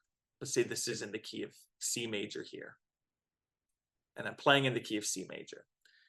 And I just told you, we're allowed to go to another key and borrow a chord. Can you borrow any chord from any key? No, you may not. Remember, Baroque composers are very polite, and they have a methodology of working this out that will be very pleasing to the ear. So number one kind of rule, even though I don't like to use the term rule, number one concept, let's put it that way, is that you may only borrow dominant functioning chords from other keys. You may only borrow a 7 or a 5 or 5/7 from another key. You may not borrow a 4 from another key. You may not borrow a 6 from another key or a 2 from another key. You may only borrow 7s or 5s, meaning dominant categories. That's the first important point or concept. The second point is, well, which keys? Could it be any key? No, you're restricted to what keys you can borrow from. Well, why would you restrict? What is going on? Let's take a look. Let's take a look down here at secondary dominants, or simply dominance of other Roman numerals. So here's C major. Notice I have in bold, let's get the keyboard up there for some extra emphasis. Here's my 1 chord. 1, 2, 3, 5, 6, 7. Why did I put an X through? I mean, my X is, we'll get to it in a second, okay? Those are the diatonic, the chords, diatonic chords within key, okay? So the only chords you can borrow, as I just mentioned, are the 5s, 7s, or 5s. So let's deal with the 5-7 first. You may only borrow a 5-7 from another Roman numeral. Meaning, if I'm in the key of C, the 2 chord is D minor. I may borrow the dominant of the key of D minor. D minor is a 2 in C, but it also is sort of like a doorway. It represents the key of D minor. So I may proceed D minor with the dominant, the borrowed dominant of the key of D minor, which in the key of D minor is A dominant. I may borrow the dominant of the 3 chord. You go, what is the 3 chord? It's E minor. So I go to the key of E minor and borrow the dominant of E minor. I want to borrow the dominant of the 4 chord, right? I go to the key of F major, borrow its dominant. I go to the dominant of G major, borrow its dominant, of A minor, its dominant, right? And you can do the same exact thing with 7 chords. I can borrow the 7 chord of D minor, the 7 chord of E minor, the 7 of C major, the C chord of F major, of G major, of A minor. So the 7s or the 5-7s, all right? Now, being that B diminished is not a key, you can't borrow a dominant. There is no B diminished key. There's a key of D minor, there's a key of E minor and F major, but there's no key of diminished. So you can't borrow. It doesn't exist. There's no dominant of the key of B diminished. You can't just say, oh, I'll borrow from B minor or B major. No. In the key of C major, 7 is diminished. It does not represent a doorway into a key because there's no key that starts with diminished. So you can't do it. It's off limits. Now, the interesting thing is when you study chromatic harmony, the chromatic composers will do it. They'll give you dominance of diminish. You go, how do they do that? Well, that's why you study chromatic harmony. You see how Chopin does it or Brahms does it. Okay, it's not our concern for this class. I'm just whetting your appetite a little bit, maybe with that. Okay. So these are what secondary dominants are. Borrowed. Their secondary dominants are simply dominants of other Roman numerals, of the original Roman numerals. What does it sound like to do this? All right. Let's take a look. Let's take a listen. Let's go back to C major. You know me in C major. And let's write our regular progression. 1, 6, 4, capital F, 2, and let's just do 5, 7, because again, the 7 chord lives inside the 5, 7. So let's just be economical that way. Here's C, A minor, F major, D minor, G dominant, and C. Let's play it. Let's bring up the keyboard.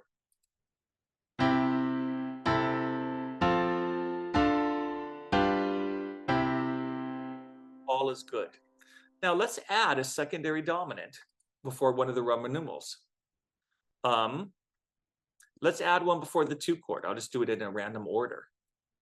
And the way you write it is you say it's the 5, 7 of D minor, which is 2. 5, 7 of 2, and it resolves, it moves directly to 2. And that's A7. You got to know your keys. Here's what it sounds like now. There's the A7.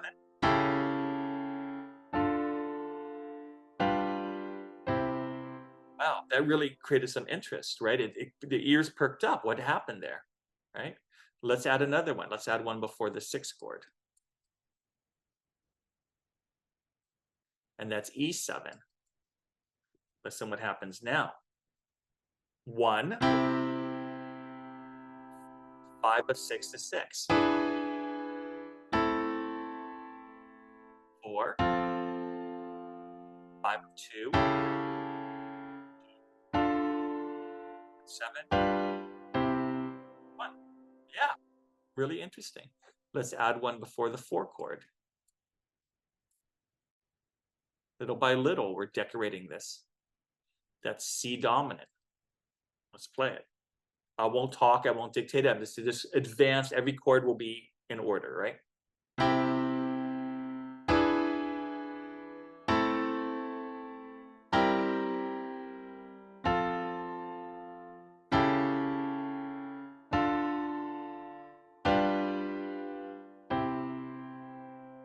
Let's keep going.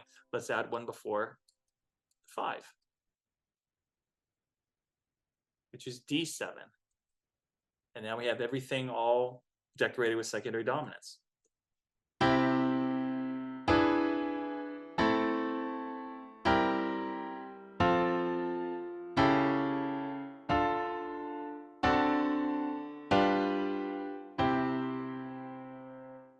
And there you go. Welcome to the world of secondary dominants.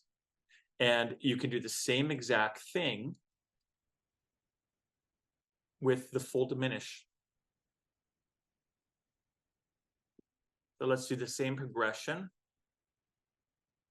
And let's now use diminished chords. And traditionally, this gets a little complicated, but you always borrow full diminish, even if you're going to a major Roman numeral.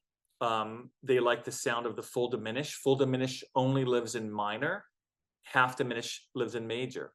So if you were going to borrow the diminish of 4, it would be from F major. It would be half diminish. But they borrow from the parallel, F minor. They borrow the full diminish because they really like the sound. It's called modal borrowing. So when you borrow diminish, it's always full diminish, even if you're resolving to major. So imagine you're in C major, but you use full diminish from C minor. That's kind of what they're doing. It's not kind of, it is what they're doing. All right. So here is 7 full diminish of 6. And that would be, well, let me just write these in again.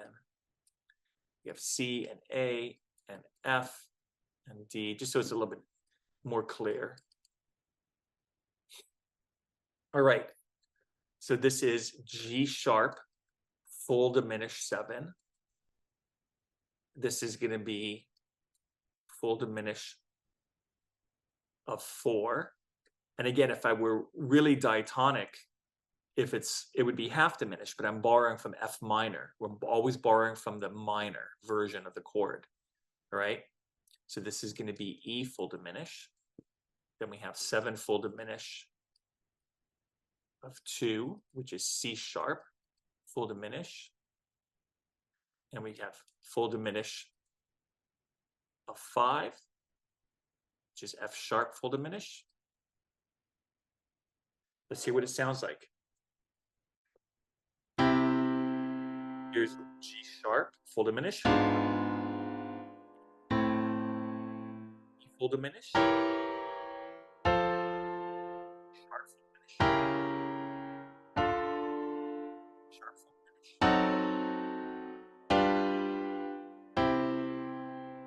I'll play it without talking.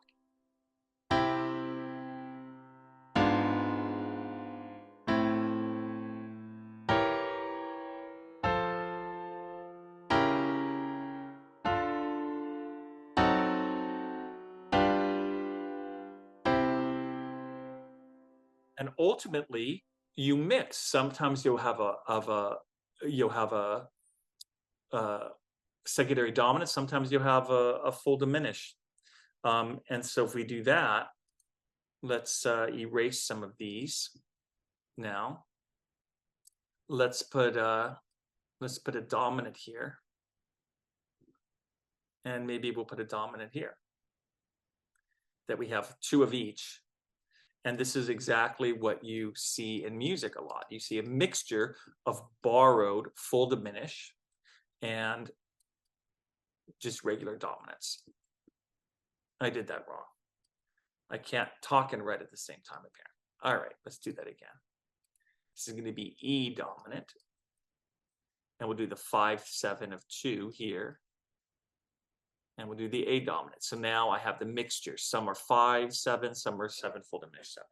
Let's see what that sounds like. Let's bring up the keyboard. Okay, here we go.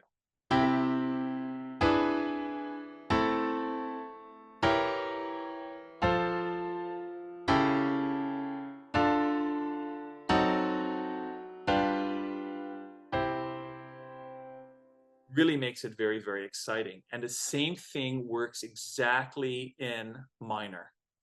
It works exactly the same way in minor. And I really feel like I should give you an example of that.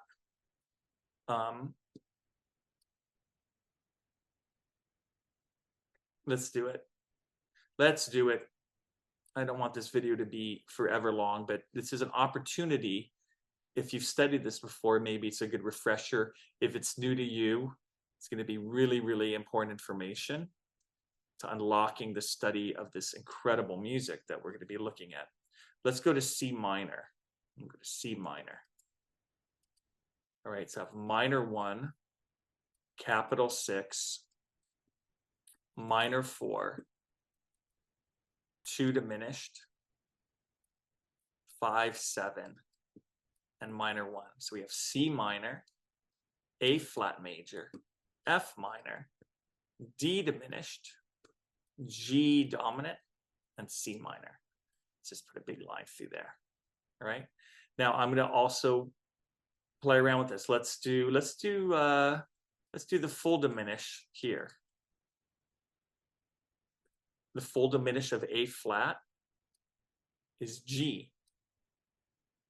Even though I'm going to A flat major, it should be half diminished. I'm borrowing from A flat minor because that was the tradition. Always use full diminish when you're borrowing. Let's do a dominant here. The dominant of F minor is C dominant.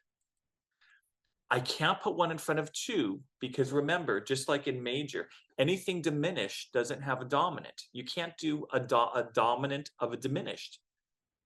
You can only do it of a Roman numeral that's major or minor because that's how they resolve. 5s, dominants resolve to minor or major. Look at this, going back here. Any 5 or 7 in a key resolves to only a major or a minor chord, not diminished. So you can't put 1 before diminished.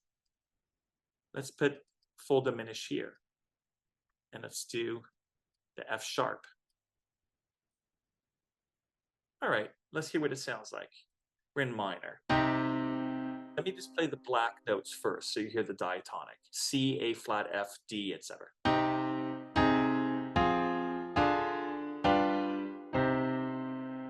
Now let's do it with these, with the secondary functions.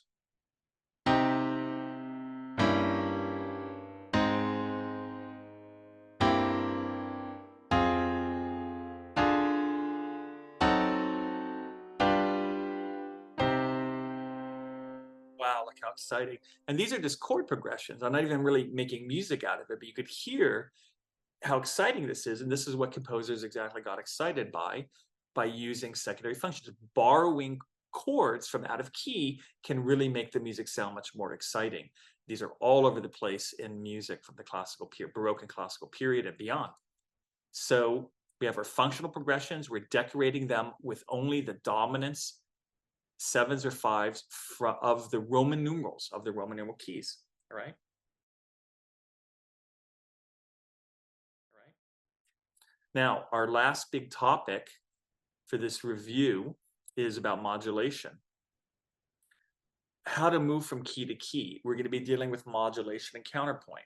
It's usually understood that if you're taking counterpoint, you understand about pivot chords and modulation. We're going to do a very quick review.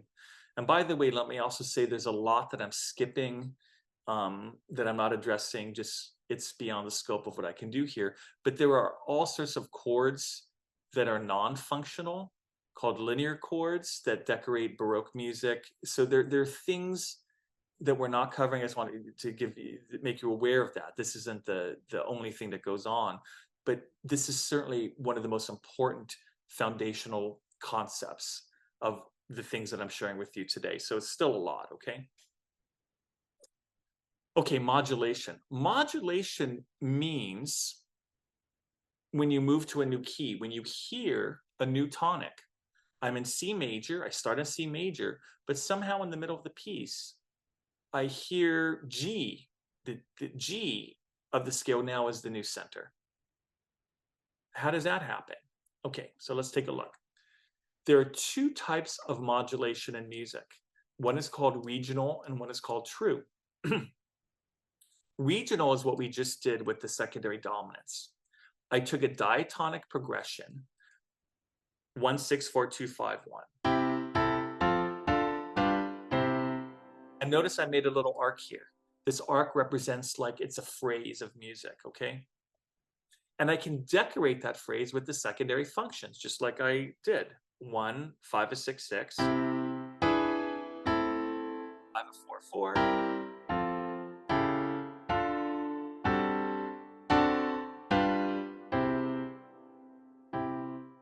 Okay. But because the phrase here begins on 1 and ends on 1, my little arc representing the melody, whatever it's going to be. Because I begin and end in the same key, there's no true modulation. This is what's called regional. Regional means I just give little pockets of tonization. This is like 5, 7 of 6 to 6 is like being in A minor going 5, 1. Like you're borrowing a 5, 1 from the key of A minor, or borrowing 5, 1 in the key of D minor.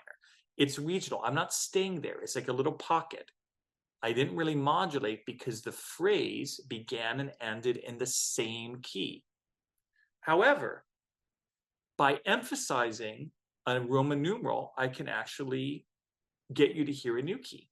Let's do the same thing. Let's go start on the 1, 1, 5, a 6, 6, 5, 7, a 4 to 4, now 5, 7 of 2.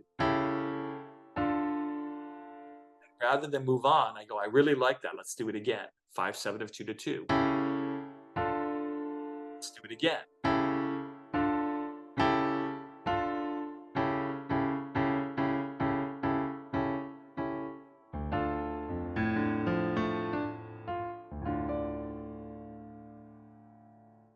That's D minor. The ear now said, we just moved to D. That sounds like the resting tone. What did I do? All I did was I emphasized 572, 572, got you to think of it as 5, 1 in D minor, and then I ended the phrase. Here's that little arc here, the arc here again. I ended in the new 1, and the ear said, oh, that's where we must be. So modulation is when you actually move to a new key. You convince the ear that there's a new tonic, not C anymore, D minor or whatever it's going to be. All right. Now, there are important ways of how to do this. First of all, if you are in a major or minor key, can you modulate to any key you want? Come on, this is the Baroque period. What do you think we're going to happen? No, they had a concept, and it seems limiting, but it's actually a really cool concept, just like functional harmony is a concept. Just like you can only borrow Roman numerals of you can only borrow dominants of other Roman numerals, you may only modulate to Roman numeral keys. Meaning, if I'm in C major, I can only modulate to the key of minor 2, minor 3, major 4, major 5, minor 6, and diminished is not a key, so I can't go there. I can go to the key of D minor, E minor, F major, G major, A minor, and that's it. I cannot go to any other key if I start in the key of C. Why was this? Why couldn't you be in C major and go to E flat major? The Roman numeral keys represent what are called closely related keys. Closely related key is a key that's only 1 sharp or 1 flat away from the home key. So let me explain. Let's say I start a piece in C major, and then I modulate to G major. G major has 1 sharp, meaning C major and G major have 6 notes in common. The only note they don't have in common is F. C has F natural, G has F sharp.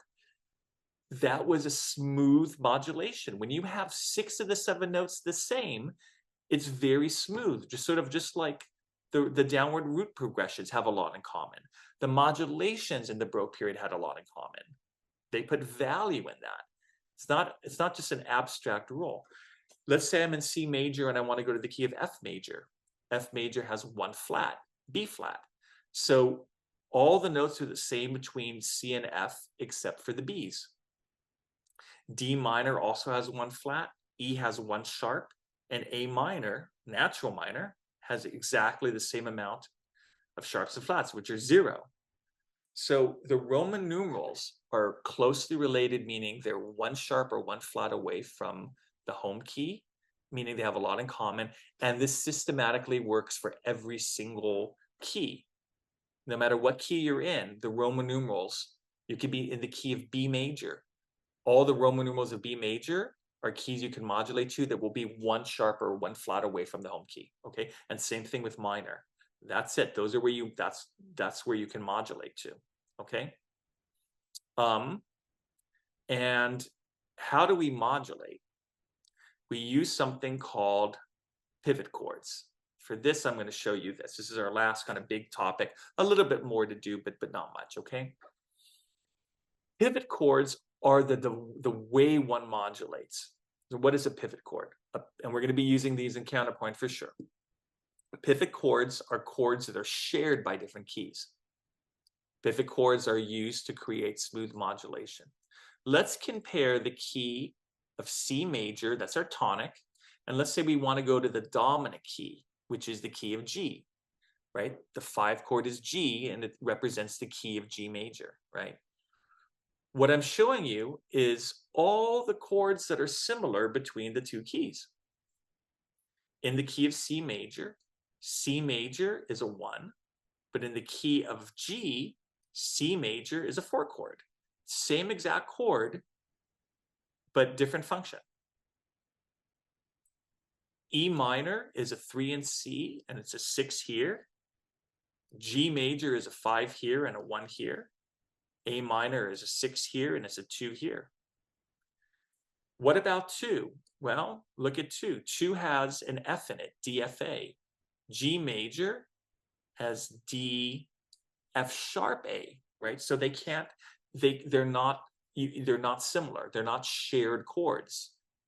Even though the letter names are the same. This is F natural, this is F sharp, okay? This chord, the 4 chord, is FAC. Well, remember, G has F sharp. It has F sharp AC. So that's not a shared chord. This is BDF, and this is BDF sharp.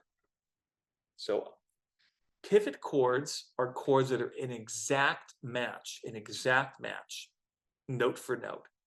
And the way it works is you can use it like an elevator.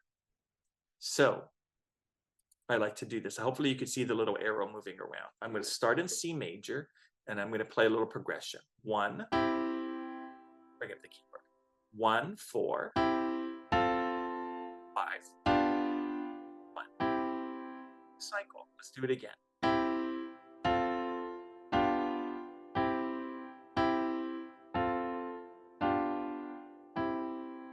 You really hear C. Now I want to modulate. I want to go to G. How do I get there? You use any of these chords like an elevator. Let's say I end up on a 6 chord. I go 1, 6. I take the elevator down, and the 6 becomes a 2. Now, what do you do next? What always happens, not always, but I'd say 9.9 times out of 10, after you pivot, you lock in the new chord with the new dominant. So after you pivot to, go to D dominant.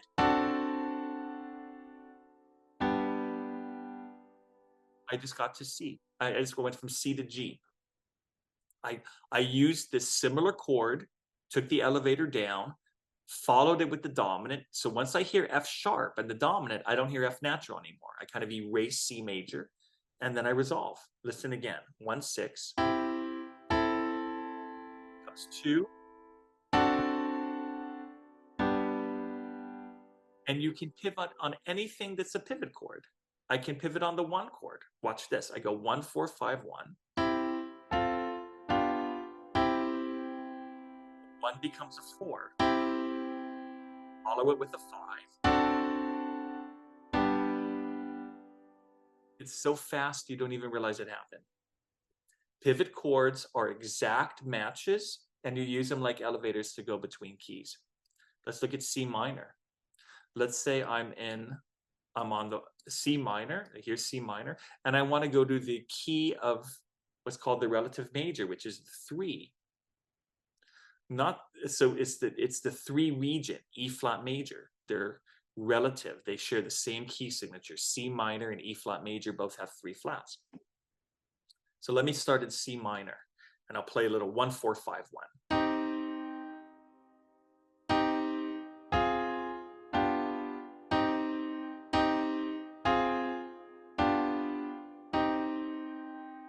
Now I want to go to E flat major. Let me go to the 4 chord. I'll take the elevator down to the 2. Once you pivot, follow it with the new dominant. Sorry, 1-4. That's a 2. Follow it with the dominant.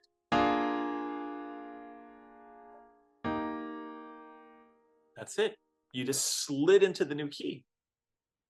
That's what pivots are. This is how composers of the Baroque and Classical period always pivoted and moved from key to key. You're always looking for pivot chords in this style. Later on, composers will find more dramatic ways to modulate in the Romantic and certainly in the 20th century. But this governs a lot of incredible music. If you like Beethoven, if you like Brahms, if you like, Schubert and Mozart and Bach and Dvorak, like you're going to find pivot chords all over the place, okay? So that's how that works. Now, let me share with you a diagram that I made because it also expands upon this concept a little bit. Let's say I have a sheet here for major and then one for minor. Okay, major, minor. Let's talk about major. So let's say you're in the tonic key. You start a piece, a movement of something you're writing, and you're a Baroque composer, classical composer. As I mentioned, you may only modulate to the Roman numeral major minor keys, not diminished. So big X to the 7. And you may not go outside of those keys. So let's say I'm in C major and I want to modulate to D minor. All right, I got to look for a pivot chord between C major and D minor. So here's what I'm showing you. You can compare all of these chords and all of these chords and find what is in common, right? So notice that obviously the 2 here and the 1 here are similar. Notice that F and F are similar here. And that's it. You don't have a lot of choices. I could be in C major. You go 1-4-5-1. Be on a 1 chord. Go to the 2 chord. Pivot. What do I do after I pivot? Follow it with dominant. I could even do it on the 4 chord. 1-4. Becomes a 3. And even though I didn't want you using 3, it's a neglected chord, you can use it to pivot. Becomes a 3 chord. What do I do afterwards? I pivot. Now let's say I just went from 1 to 2 and I'm in the 2 key. I'm in the key of D minor now. The only chords I can modulate to are the ones in the boxes. You can't be in D minor and go, oh, I'm going to go to B flat major now. No, no, no. You can only go to a box. You're limited. These are the original Roman numerals. You can't go to spin-offs. You have to go to the original Roman numerals. So let's say I'm in D minor, and now I want to go to F major. I have to see what's in common between D minor and F major and pivot. This is really, really difficult. You have to be fluent in key. So let's say I'm in D minor now and I go, let's say I go 1-4, 5-1, and I'm looking at F major, right? What do I have in common? Well, look, G minor is 4 here and it's a 2 here. So I could go 1, pivot down here. What do I do after I pivot? Pivot with the dominant.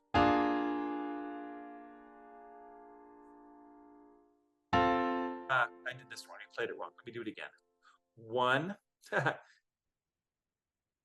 1, 4, and then I'm doing the wrong chord. Sorry. All right. This is what happens when you're talking to a camera for like 3 hours. All right. 1, D minor, 4. That's 2. Now I got to go to C dominant. F. There we go. I kept going to B flat for some reason. Let me do it again. 1, 4. Pivot. Follow with the dominant. So now I'm in the 4 region. And when I'm ready to modulate again, I can go to any of the box Roman numerals. I can go to any of these Roman numerals. That's it. You're limited. Same thing in minor. Except in minor, you can't go to 2 and you can't go to 7 because they're diminished. We're using harmonic minor. The tradition was that if you're in minor and you go to the 5, you don't go to the harmonic minor 5. You go to the natural minor 5. That way your minor sounds more minor. If you go 1-5, your minor world still sounds more minor. All right. So I can be in C minor and go 1, 4, 5, 1.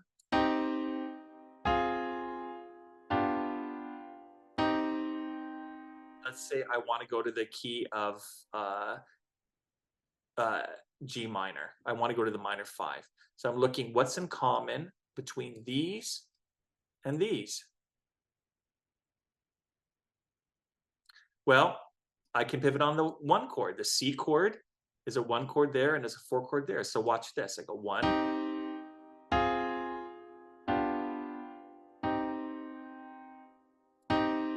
1 now becomes 4. Follow with D dominant. Boom, I'm in the key of G minor. And then once I'm in the key of G minor, where do I go? Oh, I could go to the 3, the 4, or the 6, and that's it. That's where you modulate. We'll be dealing with everything you're writing. We're going to be finishing the quarter with a Bach invention, and this Bach modulate in the 2-part inventions app multiple times. So we're going to get ready for this, okay? All right. Chord inversions. I hope you know your chord inversions. I want you to study this page, and hopefully you'll know the symbols for root, first, and second inversion with triads. You use 6 or 6-4. Root position, you don't use anything. For first inversion, second inversion, 6, and then 6-4 here. I'm assuming that most of you, I shouldn't assume, but I'm assuming most of you have it. Study this page. If you have questions about it, we'll address it in class. See if you could figure this out. Again, this is very basic for music fundamentals. And here are the Roman numerals for 4-note chords.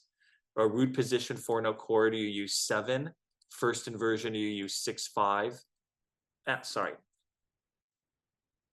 second inversion, you use 4-3. And third inversion, you use 2. 7, 6, 5, 4, 3, 2. And it comes from counting from the bass up. So if you're in root position, you have a root position chord, its stacked thirds is 1, 3, 5. Line, right? Those are E, E. Those are E, E is 3 notes away, and E, G is a third or a fifth from the root. 1, 3, 5. It's a numerical representation of the spacing. I put E on the bass, get 1. Bottom note is always 1. Shorthand, we just use 6. If the G is on the bass, 1, 4, 6, and we use 6-4 to represent a second inversion chord, meaning the second inversion means the 5th is in the bass, in the bottom. First inversion means the 3rd is on the bottom. The numbers, these numbers come from counting from the bottom up. It's the same exact thing with the 4-note chords. I can represent 4-note chord is 1, 3, 5, 7. I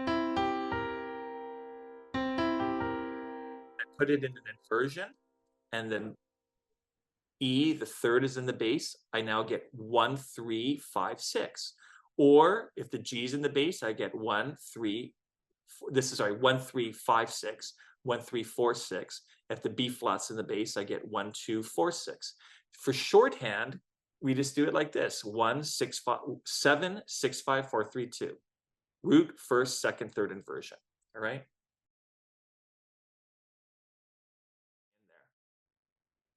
Cadences. Certainly, we'll be dealing with cadences in counterpoint. But basically, cadence is the end of a musical phrase, the end of a musical sentence. And if the end is 5-1, we call it authentic cadence. 5-1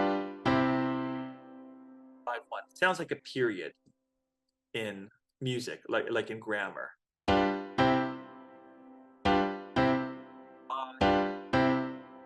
it's the end, right? Half cadence is when you end on a 5. It sounds like a question mark. So if I go 1, 4, 5,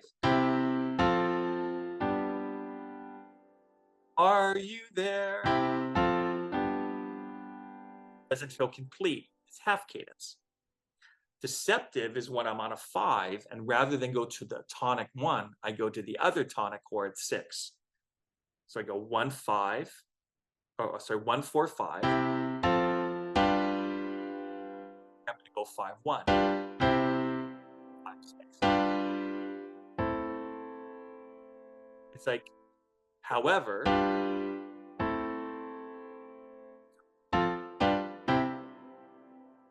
plagal cadence refers to a 4-1 cadence, often referred to as the amen cadence, because it's used so much in liturgical music.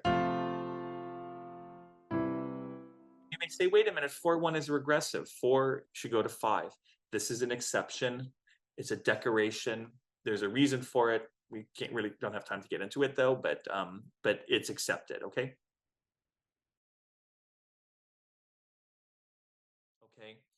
Non-chord tones are notes that are used in music when you're on a chord, but they don't belong to the chord.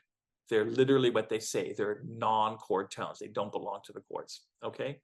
We're going to review real quickly the passing tone, the neighbor tone, and the suspension. Maybe a few other ones. I'll do it quickly. Promise I'll do it quickly. Let's see how staffs what I have. Okay. This is not too bad. Non-chord tones. So let's say I'm in C major, you know, my favorite key to explain things in. And there's C, E, G. You may fill in notes in between the chord tones. And these are this is what is called passing tone, PT. Passing tone. Why is it called a passing tone? Because it literally passes between two notes. You go here and then here. It's sandwiched. I always think of a passing tone as a sandwich. It's between two chord tones. So here's listen to the keyboard. Let's bring it up.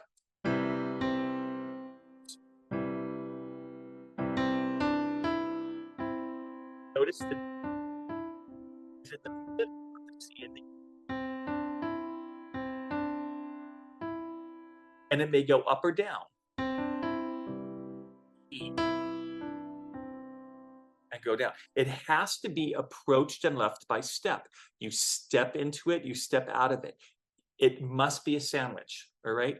And here I have an F. This is also a passing tone because I step into it and step out of it. It's between two chord tones. This one's between two chord tones. It has to be in the middle, all right? Now, you may have two in succession. The one exception is when you are moving from the fifth of the chord, here's the G, to the 1, the C, on any chord.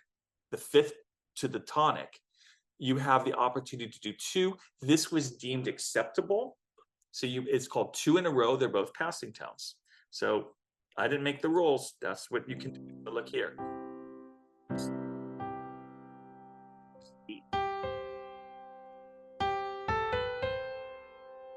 Yeah, they stretched it a little bit fine. All right. It's called two in succession. Now a neighbor tone, so that's passing tone, approached and left by step. Let's talk about neighbor tone. Let me erase this real quick. Thanks for hanging in there. It's a lot of information, I know. All right, let's talk about neighbor tone. I'm doing multicolor here. Up, neighbor tone. All right. Here's C, E, G again. A neighbor tone is you start on a chord tone, you step in, but then you go, you know what? I'm going to go back home. I visited my neighbor, and then I went right back home. You go back, rather than advance to a new chord tone, you go back to the tone. Original, you go back home. Neighbor tone, NT. It sounds like this.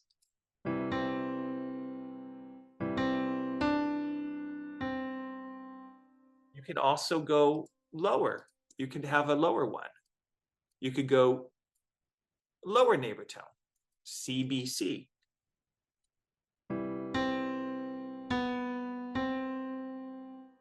They are by step, right?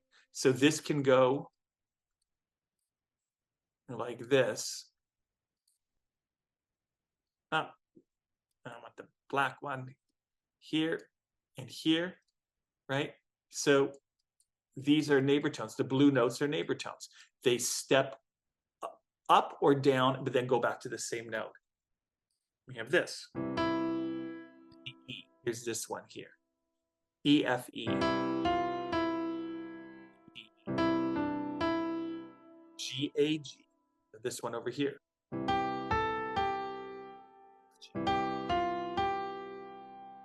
Yeah, that's it. That's basically we're mostly going to use for the first half of the class only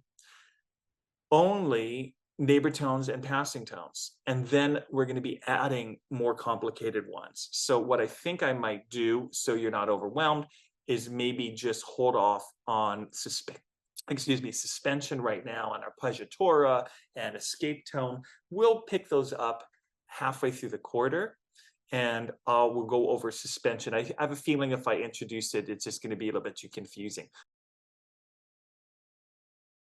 Overview. Right, we talked about scales, where they come from, how the Baroque period invites Ionian and Aeolian, and we named them major and minor. Hopefully you can review the major scale, and now you know natural minor is the only minor scale we use, and harmonic and melodic are alterations to natural. Harmonic minor changes the harmony. It's a harmony minor, and it updates from that old Robin Hood sound with a flat 7 to a modern sound with a raised 7. It affects the 5 and the 7 chord. Melodic minor said, hey, when you raise the 7th, you have an extra large gap between 6 and 7. We better close it melodically. You always raise or lower 6 and 7 together as a unit. Otherwise, you'll get that augmented Middle Eastern sound that didn't represent the church. Here are the types of chords we have in major and harmonic minor, where we could add a 4th note. We talked about downward root absorption is the basis for functional harmony, meaning all chords have a function. They're either a tonic function, a dominant function, or a predominant function. And connectedness of tones is of high value in the Baroque period. So we have this. Yet chords alone in a key could be kind of boring. So composers said we were allowed to borrow, but we could only borrow the dominant types, 7s and 5s, and only put them before Roman numerals. So you could only borrow the dominance of Roman numeral keys, and you can only modulate to Roman numeral keys. And you modulate through the use of pivot chords, and you use them like elevators, and then you end up in a new key, okay? We talked about chord inversions and cadences and a little bit of passing tone, neighbor tone. I think that's all I really want to do for this. I hope that you found this video helpful and that it not only served as a basic review of diatonic harmony, but maybe even answers some questions that you had lingering for a while. So that's it for now. Thanks for watching. Bye-bye.